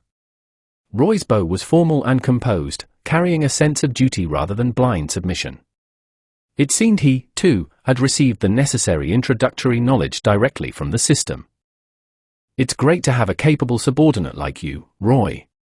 From now on, you are a part of this family, and I look forward to working with you. The honor is mine, sir. Roy Mustang's eyes held a complex, thoughtful look. He understood that his destiny was now tied to the young man before him, and he was genuinely looking forward to exploring this vast new world. Lionel then turned his gaze toward the side of the deck. Okay, Makino, you can come out now. It's no use hiding over there. Oh. No, I wasn't hiding or peeking. I just happened to be passing by, Makino stammered, flushing slightly. She didn't want Lionel to think she was spying on him, so she quickly tried to justify herself. Ha, it doesn't matter. You are part of this family too, so you never have to worry. I didn't mean to keep this a secret, I just summoned them from other dimensions. To keep it simple, you can think of them as visitors from other worlds who are now members of our crew. Hello, Miss Makino. I am Zeldris. It is an honor to meet you. Zeldris spoke with refined elegance. As a demon prince, formal etiquette came naturally to him. While he would normally never show respect to an ordinary human, he knew exactly who this woman was to his master. Ah, it is a pleasure to meet you too, Zeldris, Makino replied, pleasantly surprised. Hello, big sister Makino. I hope we can get along well from now on. I am Shun, nice to meet you. Shun rushed over to Makino's side, enthusiastically hugging her arm. Makino smiled warmly at Shun's vibrant energy. Despite the newcomer's unusual origins and striking appearance, Makino instantly liked her kind and enthusiastic nature. Nice to meet you, Miss Makino. I am Roy Mustang. Roy kept his greeting short and respectful, offering a polite nod. "Thank you. I am glad to meet you as well, Roy-san. Okay, now that everyone has been introduced, let's get down to business and discuss our missions." "Sir, sorry to interrupt, but I sense a lone human out there," Zeldris interjected, pointing toward an area to the west of their current flight path, not too far away. Go ahead and see who it is. If it's a stranded person in need of help, bring them back. If it's a pirate or a threat, handle it accordingly. But if it's a child, bring them aboard safely. Immediately, sir." Without a moment's delay, Zeldris took off, flying at incredible speed toward the coordinates he had sensed. "Wow, he can fly!" Makino's eyes danced with wonder as she watched the dark streak vanish over the horizon. Yes, Zeldris is incredibly powerful. Flying is effortless for him. Roy Mustang and Shen remained silent, neither of them possessed the ability to fly, so they simply watched. It didn't take long for Zeldris to return, carrying someone slung over his shoulder. Upon landing on the deck, he set the passenger down and delivered his report to a completely stunned Lionel. "Sir, I found this human youth. She appears to be around 16 years old and was rowing a small boat loaded with stolen goods. I brought those along as well." Zeldris waved his hand, opening a dark localized portal from which a heavy sack tumbled out, spilling money, jewels, and gold onto the deck. "Cough! Cough! Give me back my treasure, you arrogant dwarf! Why did you just grab me and fly off like a maniac? And who are you calling a child? You're the short one here, damn it!" Recovering from the intense motion sickness of high-speed flight, the orange-haired girl scrambled to her feet and immediately began yelling at Zeldris. A vein throbbed on Zeldris's forehead as his temper flared. "Who are you calling short? I have lived for thousands of your generations, you insolent girl." "Enough!" Lionel interrupted. Hearing his master's commanding voice, Zeldris instantly calmed down, his aggressive aura vanishing as he regained his composure. He realized it was beneath him to argue with a human youth. "Forgive me, master. I lost my temper. I await your discipline," Zeldris said, bowing his head. "Don't worry about it. Just keep your composure next time." "Yes, sir." Seeing the powerful, flying warrior instantly submit without daring to talk back to the handsome young man standing before him, the orange-haired girl's eyes flashed with calculation. Her mind was racing as she realized she was aboard a strange vessel surrounded by highly unusual people. She quickly shifted her strategy. "My handsome young master, as you can see, this short fellow who seems to work for you has completely violated my rights. He snatched me right out of my boat and confiscated all my personal property," she said, pointing to the sack of gold. "Why don't you let me go, young master? In return, I can navigate your ship wherever you want to go. Not to boast, but I am the best navigator in the entire East Blue." She spoke with pride, standing tall to emphasize her confidence. Hearing this, Lionel smiled. He realized he had just crossed paths with one of his favorite characters. The girl Zeldris had brought in was none other than Nomi. "All right, Nomi. I've heard of you, and I know you are an exceptionally skilled navigator, which is incredibly impressive given your age. I have a proposition for you: join my crew. In exchange, I will help you defeat Arlong and liberate your home island." Yes, I knew you'd heard of my greatness." "Wait, what? What did you just say?" Nomi's expression changed in an instant, shifting from smug confidence to absolute shock. Lionel found her reaction incredibly endearing. Seeing her in person was spectacular. Her short orange hair framed her face perfectly, and her sharp wit was on full display. "Exactly what you heard, Nomi. My crew needs a brilliant navigator like you. I know you have the potential to become the absolute best in the world, so I am going to help you eliminate the monster who turned your life into a living nightmare." As Lionel spoke, a trace of genuine authority settled into his voice, causing the air to feel heavy. His three summons, sharing a spiritual bond with him, felt the sheer weight of his resolve. Is that even possible? Nomi collapsed to her knees, tears beginning to well in her eyes. Hearing a complete stranger speak of her suffering with such fierce protective anger left her overwhelmed. She couldn't understand why he cared so much. Of course it's possible. I am more than strong enough. A tyrant like Arlong can be crushed easily. To lighten the heavy emotional atmosphere, Lionel comically flexed his muscles, mimicking Garp's dramatic gestures. Phut! Ha ha ha! You are ridiculous, my dear, Makino laughed, walking forward to comfort the weeping girl while smiling at Lionel's attempt to cheer Nomi up. Don't worry, Nomi. If Lionel promises to do something, he will fulfill it. By the way, you have a beautiful name. But, Arlong is incredibly powerful, Nomi sobbed, wiping her face. He's 10 times stronger than an ordinary human. Well, does that short guy who just flew across the sky look like an ordinary human to you? Trust me, he could handle Arlong without breaking a sweat. Lionel gestured toward Zeldris. I'm not even human, I'm a demon, Zeldris thought to himself, though he didn't dare interrupt Lionel. Instead, he simply crossed his arms and puffed out his chest proudly. If this creature made a young girl cry, I will gladly cleave him in two, Shen asserted. She drew her massive greatsword and gave it a swift, powerful swing, sending a pressurized wave of wind tearing across the surface of the sea for 10 meters. TSK. I wonder how well he handles the sensation of burning to ashes, Roy Mustang added, snapping his fingers. A sudden, controlled burst of flame erupted over the water, generating a wave of intense heat. And I wonder how he fares against a direct lightning strike. Makino added with a smile, channeling a localized spark of electricity that made the ambient static lift Nomi's hair. Nomi sat there completely wide-eyed, her jaw dropping. Who are these people? Where am I? Why am I surrounded by absolute monsters? She was entirely bewildered, but the sheer absurdity of the display began to shift her fear into hope. In her mind, she pictured Arlong facing these 5 individuals, completely helpless.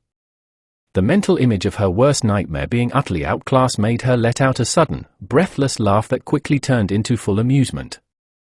The group smiled, glad to see they had successfully broken through her despair. All right, Nomi said, wiping the last of her tears away. I will join your crew and serve as your navigator, provided you keep your word and defeat Arlong. Deal. You won't be disappointed. Taking him down aligns perfectly with my current goals anyway. Your goals? Lionel turned to face his crew, his expression turning sharp and ambitious. Listen up, Destiny Predator pirates. We are about to take our first major step into this world. This will be your first command, Zeldris, Roy. You two will head out together and bring down our targets. Leave no active threats behind. Wait! Aren't these the operations of Don Krieg and Buggy the Clown? Nomi asked in surprise, glancing at the ledger Lionel handed to his subordinates. Ruler of what? Don Krieg is nothing more than an ordinary man relying on cheap armor. He isn't even as troublesome as the clown, Lionel scoffed. Oh, and Zeldris, capture the clown alive. I need to retrieve something specific from him. Understood, Master. Go. I expect your return within 10 days. Zeldris nodded, placed a hand on Roy Mustang's shoulder to secure him, and took off into the sky, determined to execute his master's first mission flawlessly. The remaining crew members watched the black streak vanish into the distance. As for the other 2, I will handle them personally, Lionel stated, tearing the wanted posters of Arlong and Captain Kuro in half. Even without the system explicitly identifying them, any knowledgeable observer could guess which 4 crews caused the most chaos in the East Blue: the Don Krieg Pirates, the Buggy Pirates, the Arlong Pirates, and the Black Cat Pirates. At this point in time, roughly a year before the main era of piracy truly erupted, these factions were at the peak of their notoriety. Nomi, you can officially begin your duties. This vessel is our base of operations, and it's in your hands now. Go ahead and check the bridge, then let me know how long it will take to reach our next destination, Syrup Village. Nomi finally took a proper look at the vessel they were standing on. It was completely modern, sleek, and beautifully constructed. Wait, is this entire hull made of metal? How does a ship like this even stay afloat? The design is incredible, look at the size of this deck. Lifting her sack of treasure, she eagerly explored the interior of the luxury yacht, letting out occasional gasps of amazement that echoed back to the deck, bringing smiles to Lionel and Makino. When she reached the bridge, she found herself staring at an array of unfamiliar buttons and digital displays. She refrained from touching anything blindly, but the centralized navigational monitor was remarkably clear. Reviewing the yacht's operational manual, her innate genius for navigation took over. Within minutes, she grasped the core mechanics of piloting the vessel. "We are less than a day's journey away from Syrup Village," Nomi reported, returning to the deck. She paused, slightly startled to see Lionel relaxing comfortably while Makino and Chan accompanied him, all enjoying the clear ocean weather. Lionel adjusted his sunglasses and gave Nomi a welcoming smile. Nomi felt a sudden warmth in her cheeks, momentarily at a loss for words as she looked at her new companions. "So, this is my crew from now on," she thought, a newfound sense of security settling over her. Chapter 16, Chat Again. The first dimensional mission. Lionel had taken a refreshing bath earlier and returned to his quarters on the lower deck of the yacht. With half a day remaining until they reached their destination, he wanted some privacy to access the chat function once again. After settling onto his bed, he opened the interface and was immediately greeted by a massive influx of notifications. "You have over 105 unread messages." Lionel didn't want to waste too much time scrolling through the backlog, so he skimmed past them quickly. The log consisted mostly of casual conversations among the girls. There were exchanges regarding cultivation and magic between Chu Yu-chan and Urza, and even Hancock had shared her insights regarding Haki. What surprised him the most, however, was Tochibana Hinata. If he didn't know any better, he would have assumed she was an expert in all three power systems. Her conceptual understanding actually surpassed that of the natives from those respective realms. Such was the unique advantage of her background knowledge. So she really is an otaku. That detail wasn't highlighted as much before, Lionel thought with a cheerful smile. Well, they seem to be getting along just fine without me. They've only inquired about my absence a few times. Only Hancock seems eager to talk. It looks like my previous words left a deep impression on her, exactly as planned. Time to send a message. Lionel began tapping away rapidly on the virtual interface. "Lionel, hello, everyone. You all seem to be enjoying yourselves quite a bit in my absence. Boa Hancock, you're finally back. I was beginning to wonder if you had run into trouble somewhere. Lionel, were you worried about me? I'm glad to hear that. Urza Scarlet, to speak so grandly and then completely vanish, you certainly are unpredictable. Tochibana Hinata, don't be too hard on him, Urza. He might just be incredibly busy. I can't even begin to imagine what a higher dimensional world looks like. It's likely far beyond our current understanding. Chu Yu-chan, it makes no difference to me. A female-centric group chat feels much more balanced anyway. A presence like yours only disrupts the atmosphere. Lionel's expression immediately darkened, a collective wave of irritation washing over him. Reading Chu Yue-chan's blunt message left a genuinely bitter taste in his mouth. Lionel, it sounds like my presence isn't welcome here. Fine then. To be perfectly clear, as the administrator, I cannot leave this chat group. However, any of you can be removed.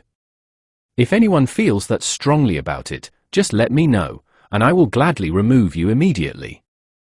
Reading his response, the girls suddenly remembered exactly who they were addressing.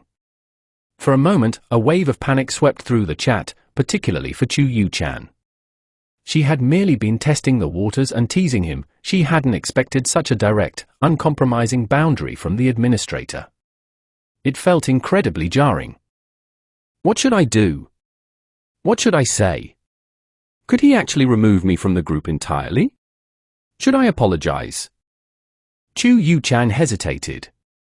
She was prideful, but she absolutely did not want to lose access to the dimensional chat group. She had already experienced its miraculous benefits after making her first purchase in the store using the points she earned previously. The others shared her anxiety, though some were much quicker to diffuse the tension. Boa Hancock, what are you all doing? He is the administrator, the one who brought us all together in the first place. Why treat his presence as a mere nuance or distraction? Even if it was meant as a joke, an apology is strictly in order. Tochibona Hinata, I'm sorry, Admin-san. I certainly wasn't making fun of you or anything of the sort.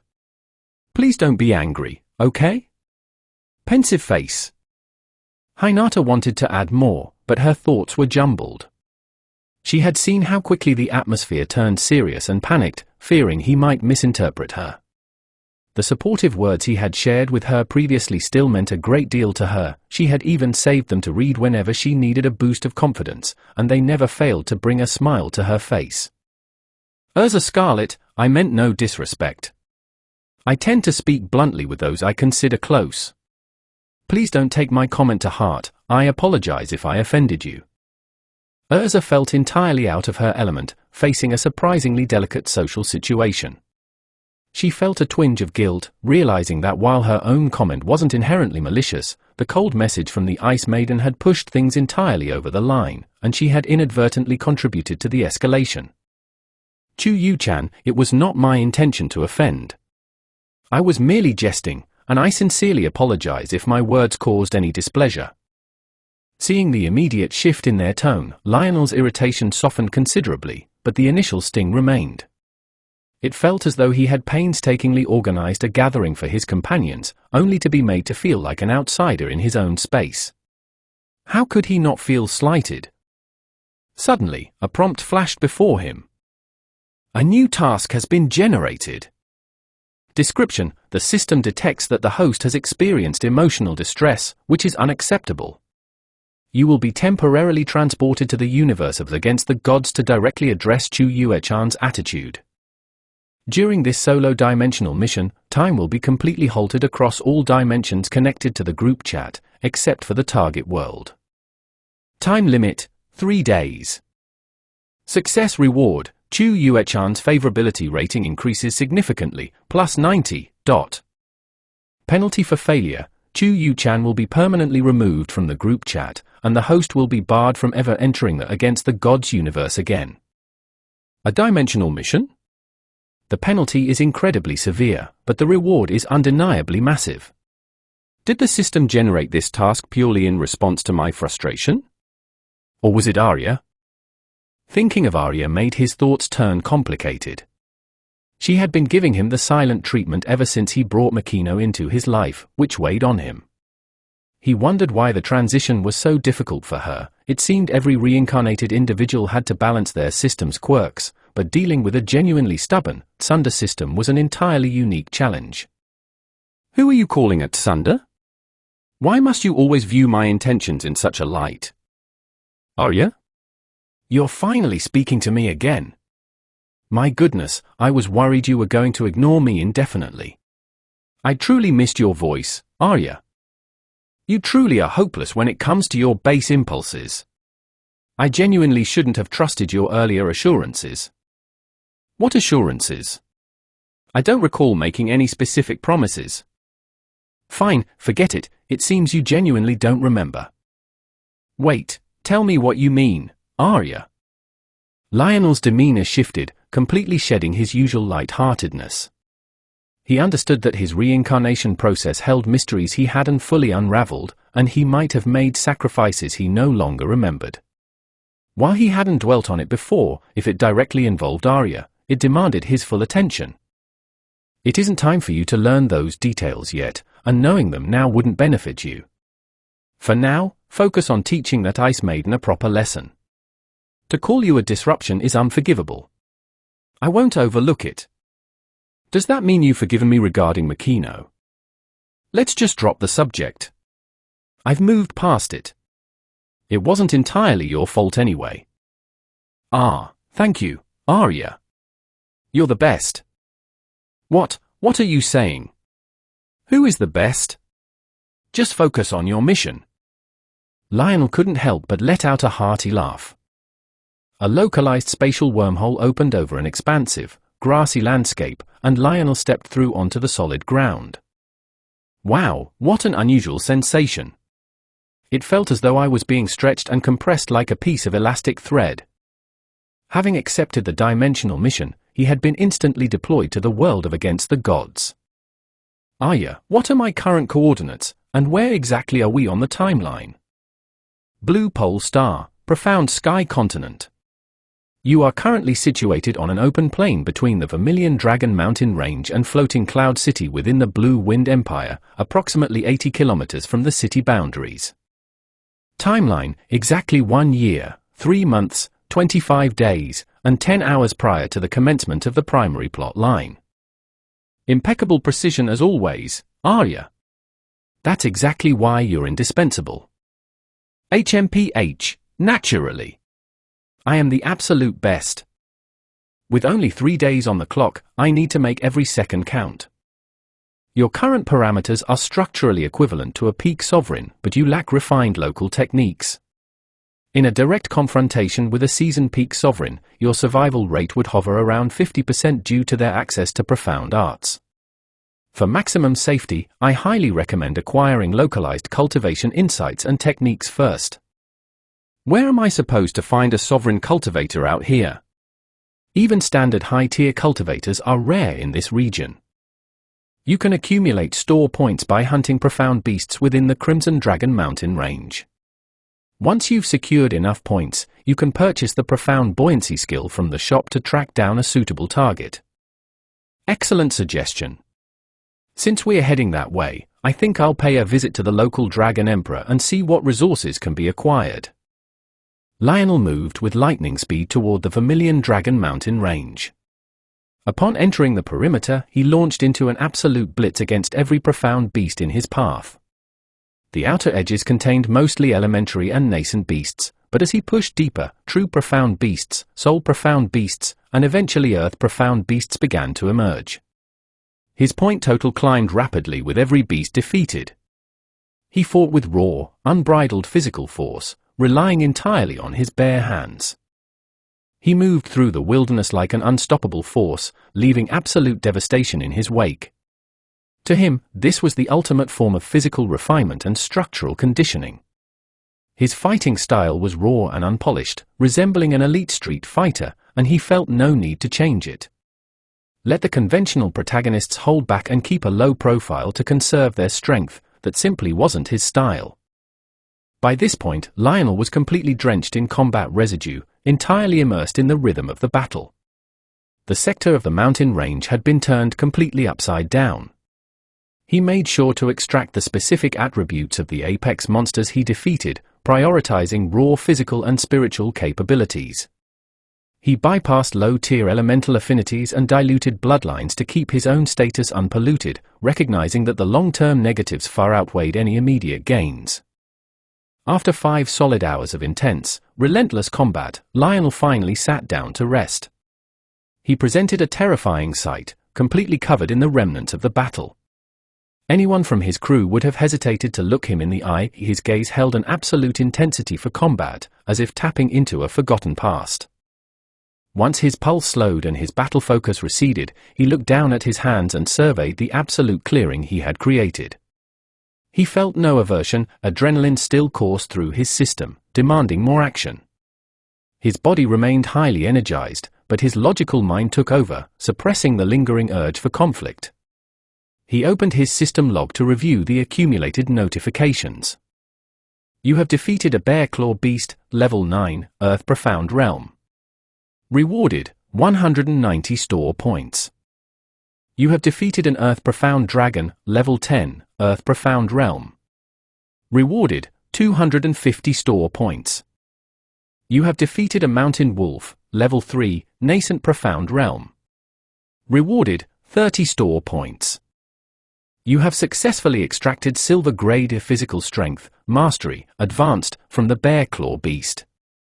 You have successfully extracted Silver Grade Poison Resistance, Mastery, Peak, from the Green Tree Profound Snake. You have successfully extracted Gold Grade Spiritual Strength, Mastery, Advanced, from the Earth Profound Dragon. Ding! The Devouring Fate system has successfully upgraded to level 2. The host may now extract 2 fates simultaneously. Excellent! It takes an incredible amount of resources to level up this demanding system. Aria, display my current status window. Name, Devil D. Lionel. Race, human. Gender, male. Age, 18 years old. Occupation, pirate. Attributes, happy smiley. Strength, 910. Speed, 912. Vitality, 912. Stamina, 910. Total physical capacity, 911 AU, attribute units. Note, the above traits are synthesized under physical strength. Soul integrity, 832. Willpower, 832. Mental acuity, 832. Total spiritual capacity, 832 AU. Note, the above traits are synthesized under spiritual strength. Condition, excellent physical health. Mental fatigue, 5%. Current classification, peak diamond grade, approaching divine origin threshold. Active skill set, happy smiley. Diamond grade physical strength, mastery, peak. Diamond grade lightning affinity, mastery, peak. Silver grade medical knowledge One Piece variant, mastery, advanced. Diamond grade god hand, mastery, beginner. Diamond grade culinary arts, mastery, peak. Silver grade poison resistance, mastery, peak. Gold grade iron skin, mastery, peak. Diamond grade profound buoyancy skill, mastery, basic. Having amassed nearly 50,000 store coins, he had invested 20,000 to purchase the diamond grade profound buoyancy skill. While he would have preferred the divine grade version, the price was currently out of reach, making the diamond tier the most practical choice. Lionel flexed his hand, his joints popping cleanly. I feel significantly more powerful than before. I'm right at the absolute peak of human physical capacity. To break past this threshold into the divine tier, localized cultivation seems to be the fastest route available.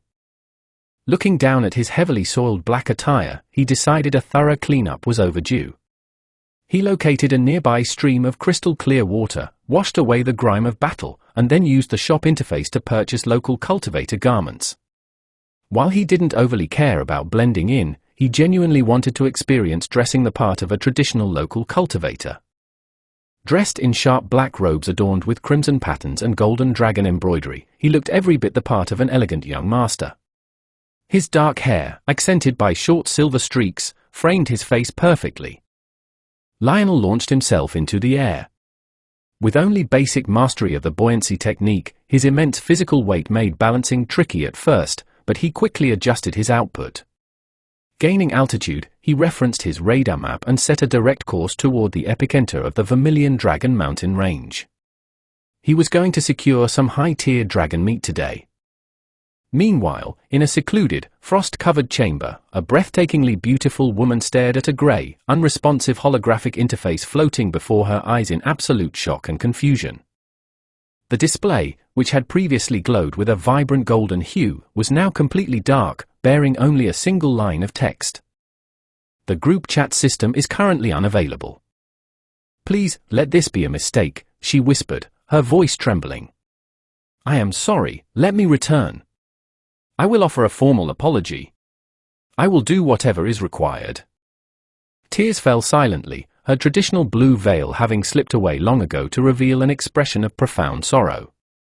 I cannot lose access to the chat, please restore the connection.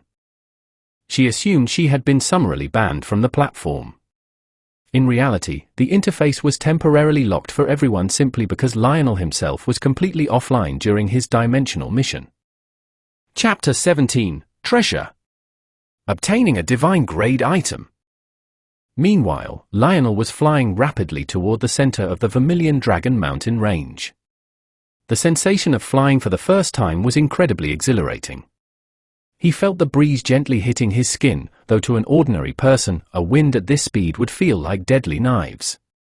Lionel looked down at the unusual trees, taking a moment to intently observe his surroundings. It was the first time he had truly examined how this new world looked. While it felt a bit strange, he didn't dwell on it much. After all, the world of One Piece was even more bizarre. Upon reaching his destination, Lionel descended gracefully and walked naturally toward a massive cave entrance. Because he possessed no local profound energy, the creature nesting inside the cave could not detect his approach at all. As Lionel stepped deeper into the cavern, a wave of intense heat welcomed him. Numerous fire-attributed herbs grew along the paths, appearing almost as if they were on fire. The deeper chambers featured bubbling lava pools and flowing rivers of molten rock. The cavern was a veritable inferno for a normal human being, but for a fire-attributed dragon, this place was absolute paradise. Pushing further into the depths, a massive, elongated silhouette materialized before him. Lionel immediately recognized it as the Vermilion Dragon. The beast was sound asleep, entirely unaware of his presence. The dragon was roughly 40 meters long, its scales a deep, dark red, with its neck and portions of its chest radiating active flames. It was a classic Western dragon, exuding an incredibly imposing aura even in its slumber, though it failed to affect Lionel in the slightest. All right, let's harvest these herbs first, Lionel thought. He began collecting all the rare fire-attributed herbs, recognizing that they would be highly valuable, whether he chose to sell them to the system or utilize them later. He secured every rare plant he could find and transferred them into his inventory space. Once he finished, he turned his attention toward a circular stone platform holding an unusual rock. After studying it for a moment, Lionel sensed that the stone was extraordinary. He already knew that the fire seed of the evil god was sealed within it, so he approached it without hesitation. The moment he gripped the stone and broke it open, an intensely hot, radiant light burst from the red seed that fell into his hands. Immediately, the familiar mechanical voice of the system echoed in his mind. Ding! The host has interacted with the fate of a divine soul fragment. Before Lionel could fully process the notification, a deafening roar shattered the silence of the cave. Roar! Who dares touch this king's treasure? The massive dragon instantly jolted awake, its eyes burning with rage as it locked its gaze onto Lionel. Who? Even a winged lizard like you dares to call itself a king? Lionel countered smoothly. Roar! Who are you calling a lizard, you greedy human? Of course I'm talking about you, Lionel replied, pointing a finger at the beast before sighing. Well, I won't waste my breath talking to a dead beast. Your fate is already sealed. Infuriated, the dragon opened its jaws and unleashed a massive fireball, leaving Lionel no room to dodge. Boom! The devastating attack hit Lionel dead on. However, as the dust and smoke cleared, Lionel emerged completely unscathed. He was surrounded by a protective aura shield crackling with lightning sparks, and not even his clothes had sustained a single tear. Impossible! How can this be? The dragon gasped. This king cannot sense a single strand of profound strength from you. How did you manage this, mortal? Well, that was a bit surprising, Lionel mused. An emperor-level strength cannot be underestimated. I suppose even Zeldris might have faced a bit of trouble subduing you cleanly. Lionel's expression then turned fierce. I'm going to enjoy breaking you apart, assuming there's anything left of you when I'm done. In my presence, no one has the right to call themselves king. Suddenly, a tsunami of tyrannical force erupted from Lionel. The shockwave tore through the cavern at blinding speed, expanding outward for over a kilometer before stabilizing. From a distance, nearby profound beasts could see a massive dome of chaotic energy crackling with an electromagnetic storm of lightning. Inside the cave, the dragon felt the air instantly grow heavy and suffocating. Its will and mental fortitude began to waver, as if its mind had been struck by a physical blow. Resisting the oppressive aura with all its might, the dragon gathered its internal fire elements. The power of a first-level Emperor Profound Realm expert exploded from its body, alleviating some of the pressure, but it still felt as though lightning was striking its consciousness every second. What on earth is this pressure? I have never encountered this level of strength in my entire life. What are you? For a moment, the dragon hallucinated the image of a colossal lightning demon towering into the sky, reaching down to crush it with a giant claw. The illusion left the vermilion dragon drenched in a cold sweat. "Who?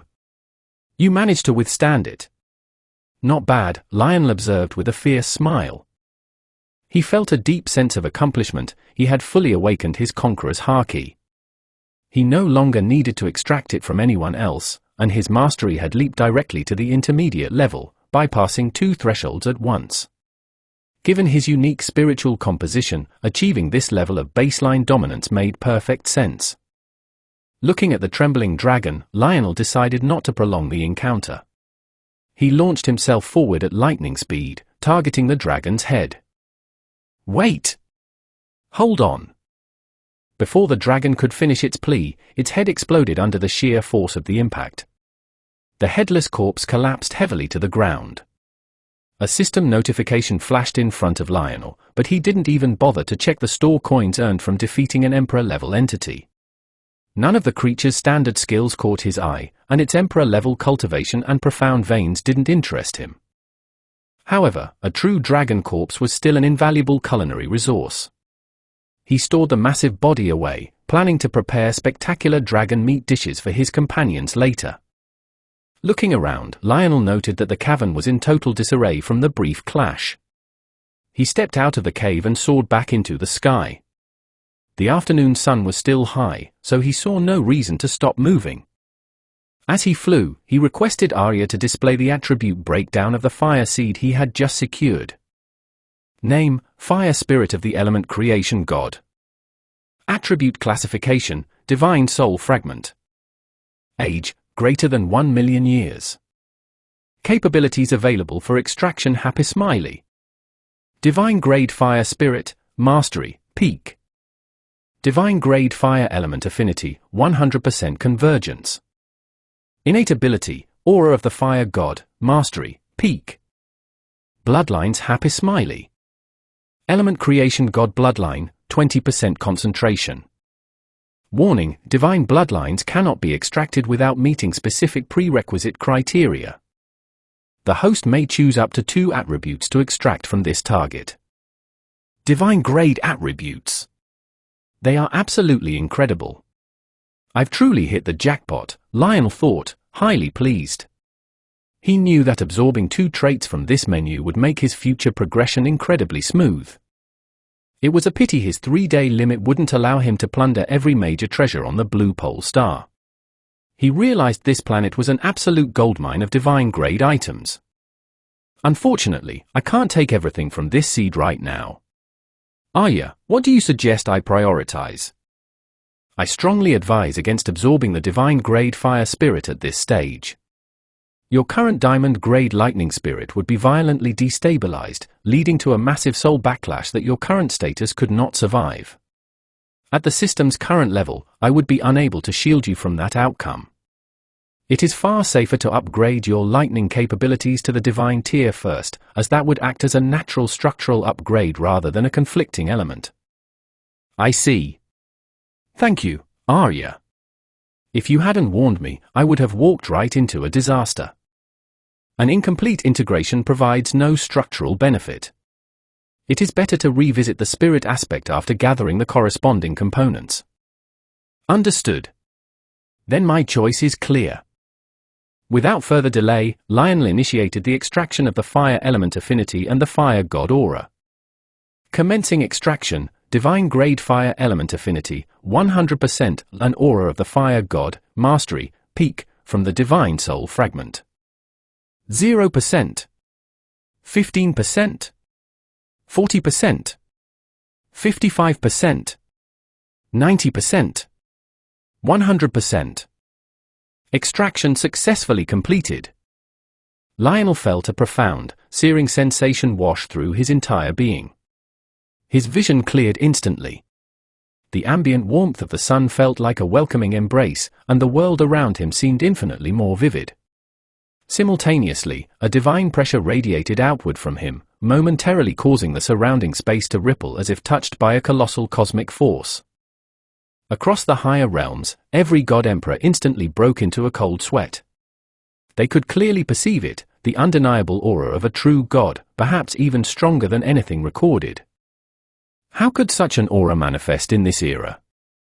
Could an ancient treasure from the age of the gods have surfaced? The Brahma monarch god emperor grew intensely excited, immediately summoning his subordinates to organize a sweeping search to locate the source of the pressure. The god emperors and god masters across all four divine regions experienced a similar wave of hysteria. Their ultimate dream of achieving true godhood had just been reignited. Lionel, the source of the cosmic disturbance, remained completely unbothered. Having fully integrated the two capabilities, he felt an immense surge of power. Though he knew his structural foundation was still adjusting, his raw attributes had shattered normal human limitations, allowing him to match the output of a divine king by local standards. His physical vessel still required formal cultivation to fully channel the absolute potential of the fire god aura, but the raw power was undeniably there. His resolve to pursue the cultivation path deepened significantly. A vibrant red aura flared around Lionel, drastically amplifying his baseline parameters. Furthermore, his perfect divine-grade fire element affinity ensured that no ordinary flame could ever harm him again. After testing his enhanced capabilities for a short while, he resumed his flight path. He concluded that unearthing divine items through direct exploration was far more rewarding than purchasing them from the shop. As he continued, a small settlement appeared on the horizon. The system map identified it as Floating Cloud City, the starting point of this world's narrative. Should I introduce myself to the local figures? Let's take a look around first, Lionel thought with amusement. He altered his course and descended toward the small town. The townspeople on the street stared in absolute awe as Lionel smoothly glided down from the sky. In a remote area like Floating Cloud City, the ability to fly indicated an expert of the Earth profound realm or higher, a literal legend to the locals. Lionel paid no mind to the stunned expressions of the villagers. The crowd naturally parted as he walked through the streets, carrying an undeniable aura of power. His gaze locked onto two specific figures within the crowd, distinguishing them easily by their physical traits. He walked directly toward them. "Hello there." Lionel greeted them with a bright smile. He looked at the large, heavily built youth, though his smile faded slightly when he glanced at the emaciated but handsome boy standing right beside him. "Senior, do you require something from us?" Xia Yuanbar stammered. He had no idea who this newcomer was, but the sheer pressure radiating from him made it clear that this was an elite expert they could not afford to offend. "Well, I happen to be passing through the area, and your unique attributes caught my attention." "You have quite an extraordinary foundation, young man," Lionel said, adopting the tone of an enigmatic master. The surrounding crowd immediately began whispering in excitement. My goodness, what could a youth from the Xia clan possess to draw the attention of such a powerful master? They are incredibly fortunate. To have such a senior address them directly is an honor that will be remembered for generations. I wonder if the senior is looking for a personal disciple. The relentless whispering quickly grew tiresome. Before Yuanbar could respond, Lionel swept up both him and Xiao Che, taking to the sky to relocate to a private area, ignoring the influx of system notifications. The news of an elite expert arriving in Floating Cloud City spread like wildfire, alongside rumors of a massive battle among high-tier entities within the Vermilion Dragon Mountain range. The locals quickly connected the events, generating countless dramatic stories. By evening, after Xia Yuanbar and Xiao Che returned to their respective clans completely unharmed and sporting massive smiles, the tension finally began to ease. Their families questioned them late into the night about the encounter. The youth revealed that the master had accepted them as disciples. He had completely healed Xiao Che's damaged profound veins, allowing him to resume his cultivation path and leap forward to the 5th level of the nascent profound realm. As for Xia Yuanbar, the master declared he possessed an incredible destiny, partially awakening his unique veins and instantly elevating his capabilities to the profound sky level. Had this information gone public, it would have caused absolute chaos. Nonetheless, by the following morning, the news had created a massive stir that quickly spread to the neighboring cities and across the Blue Wind Empire. Earlier, after leaving the two youths in a secluded cave outside the city to digest their massive gains, Lionel had returned quietly to floating Cloud City, slipping into the backyard of the Xia clan estate. He had intervened with Yuanba and Xiao Che for strategic reasons. Upon inspecting Xiao Che's status line, he had been surprised to find that the youth was currently a blank slate, missing his typical narrative advantages, meaning there were no unique items to extract at this time. Yuanba, however, possessed magnificent divine-grade profound veins. While Lionel had initially considered extracting them, he ultimately decided that cultivating the youth as a powerful, loyal subordinate was far more beneficial in the long run. He had provided them with substantial aid to secure their genuine gratitude. He even promised Yuanba that he would help reunite his family with his mother, which had moved the boy to tears. He utilized a similar approach with Xiao Che, offering a clear path to his true heritage, and spent an hour helping them stabilize their emotions. To ensure everything aligned perfectly with his long-term objectives, Lionel had subtly tuned their cognitive focus using his lightning spirit, allowing them to feel completely safe and receptive in his presence. It was a practical application of his expanded abilities. Reflecting on his progress, Lionel hovered completely concealed in mid-air, waiting for his next target to arrive. Soon, a young woman emerged into the courtyard. Though she was only 15 years old, she carried an undeniable grace and maturity, moving like a celestial maiden in the mortal realm. Lionel appreciated the view, noting that her flawless appearance surpassed conventional standards. Xia Qingyu assumed a lotus position at her usual training spot beside the lake, which already showed signs of freezing from her ice-attributed energy. Having focused heavily on refining her internal power, she found herself completely unable to concentrate, her mind entirely occupied by the mysterious expert who had carried her brother away. Should I contact my master and inform her of these developments? She wondered silently. There is no need for that, though I certainly wouldn't mind meeting another exceptional martial artist, a voice resonated. Your brother is perfectly safe. Who goes there? Xia Qingyu gasped, instantly snapping out of her thoughts and dropping into a defensive stance.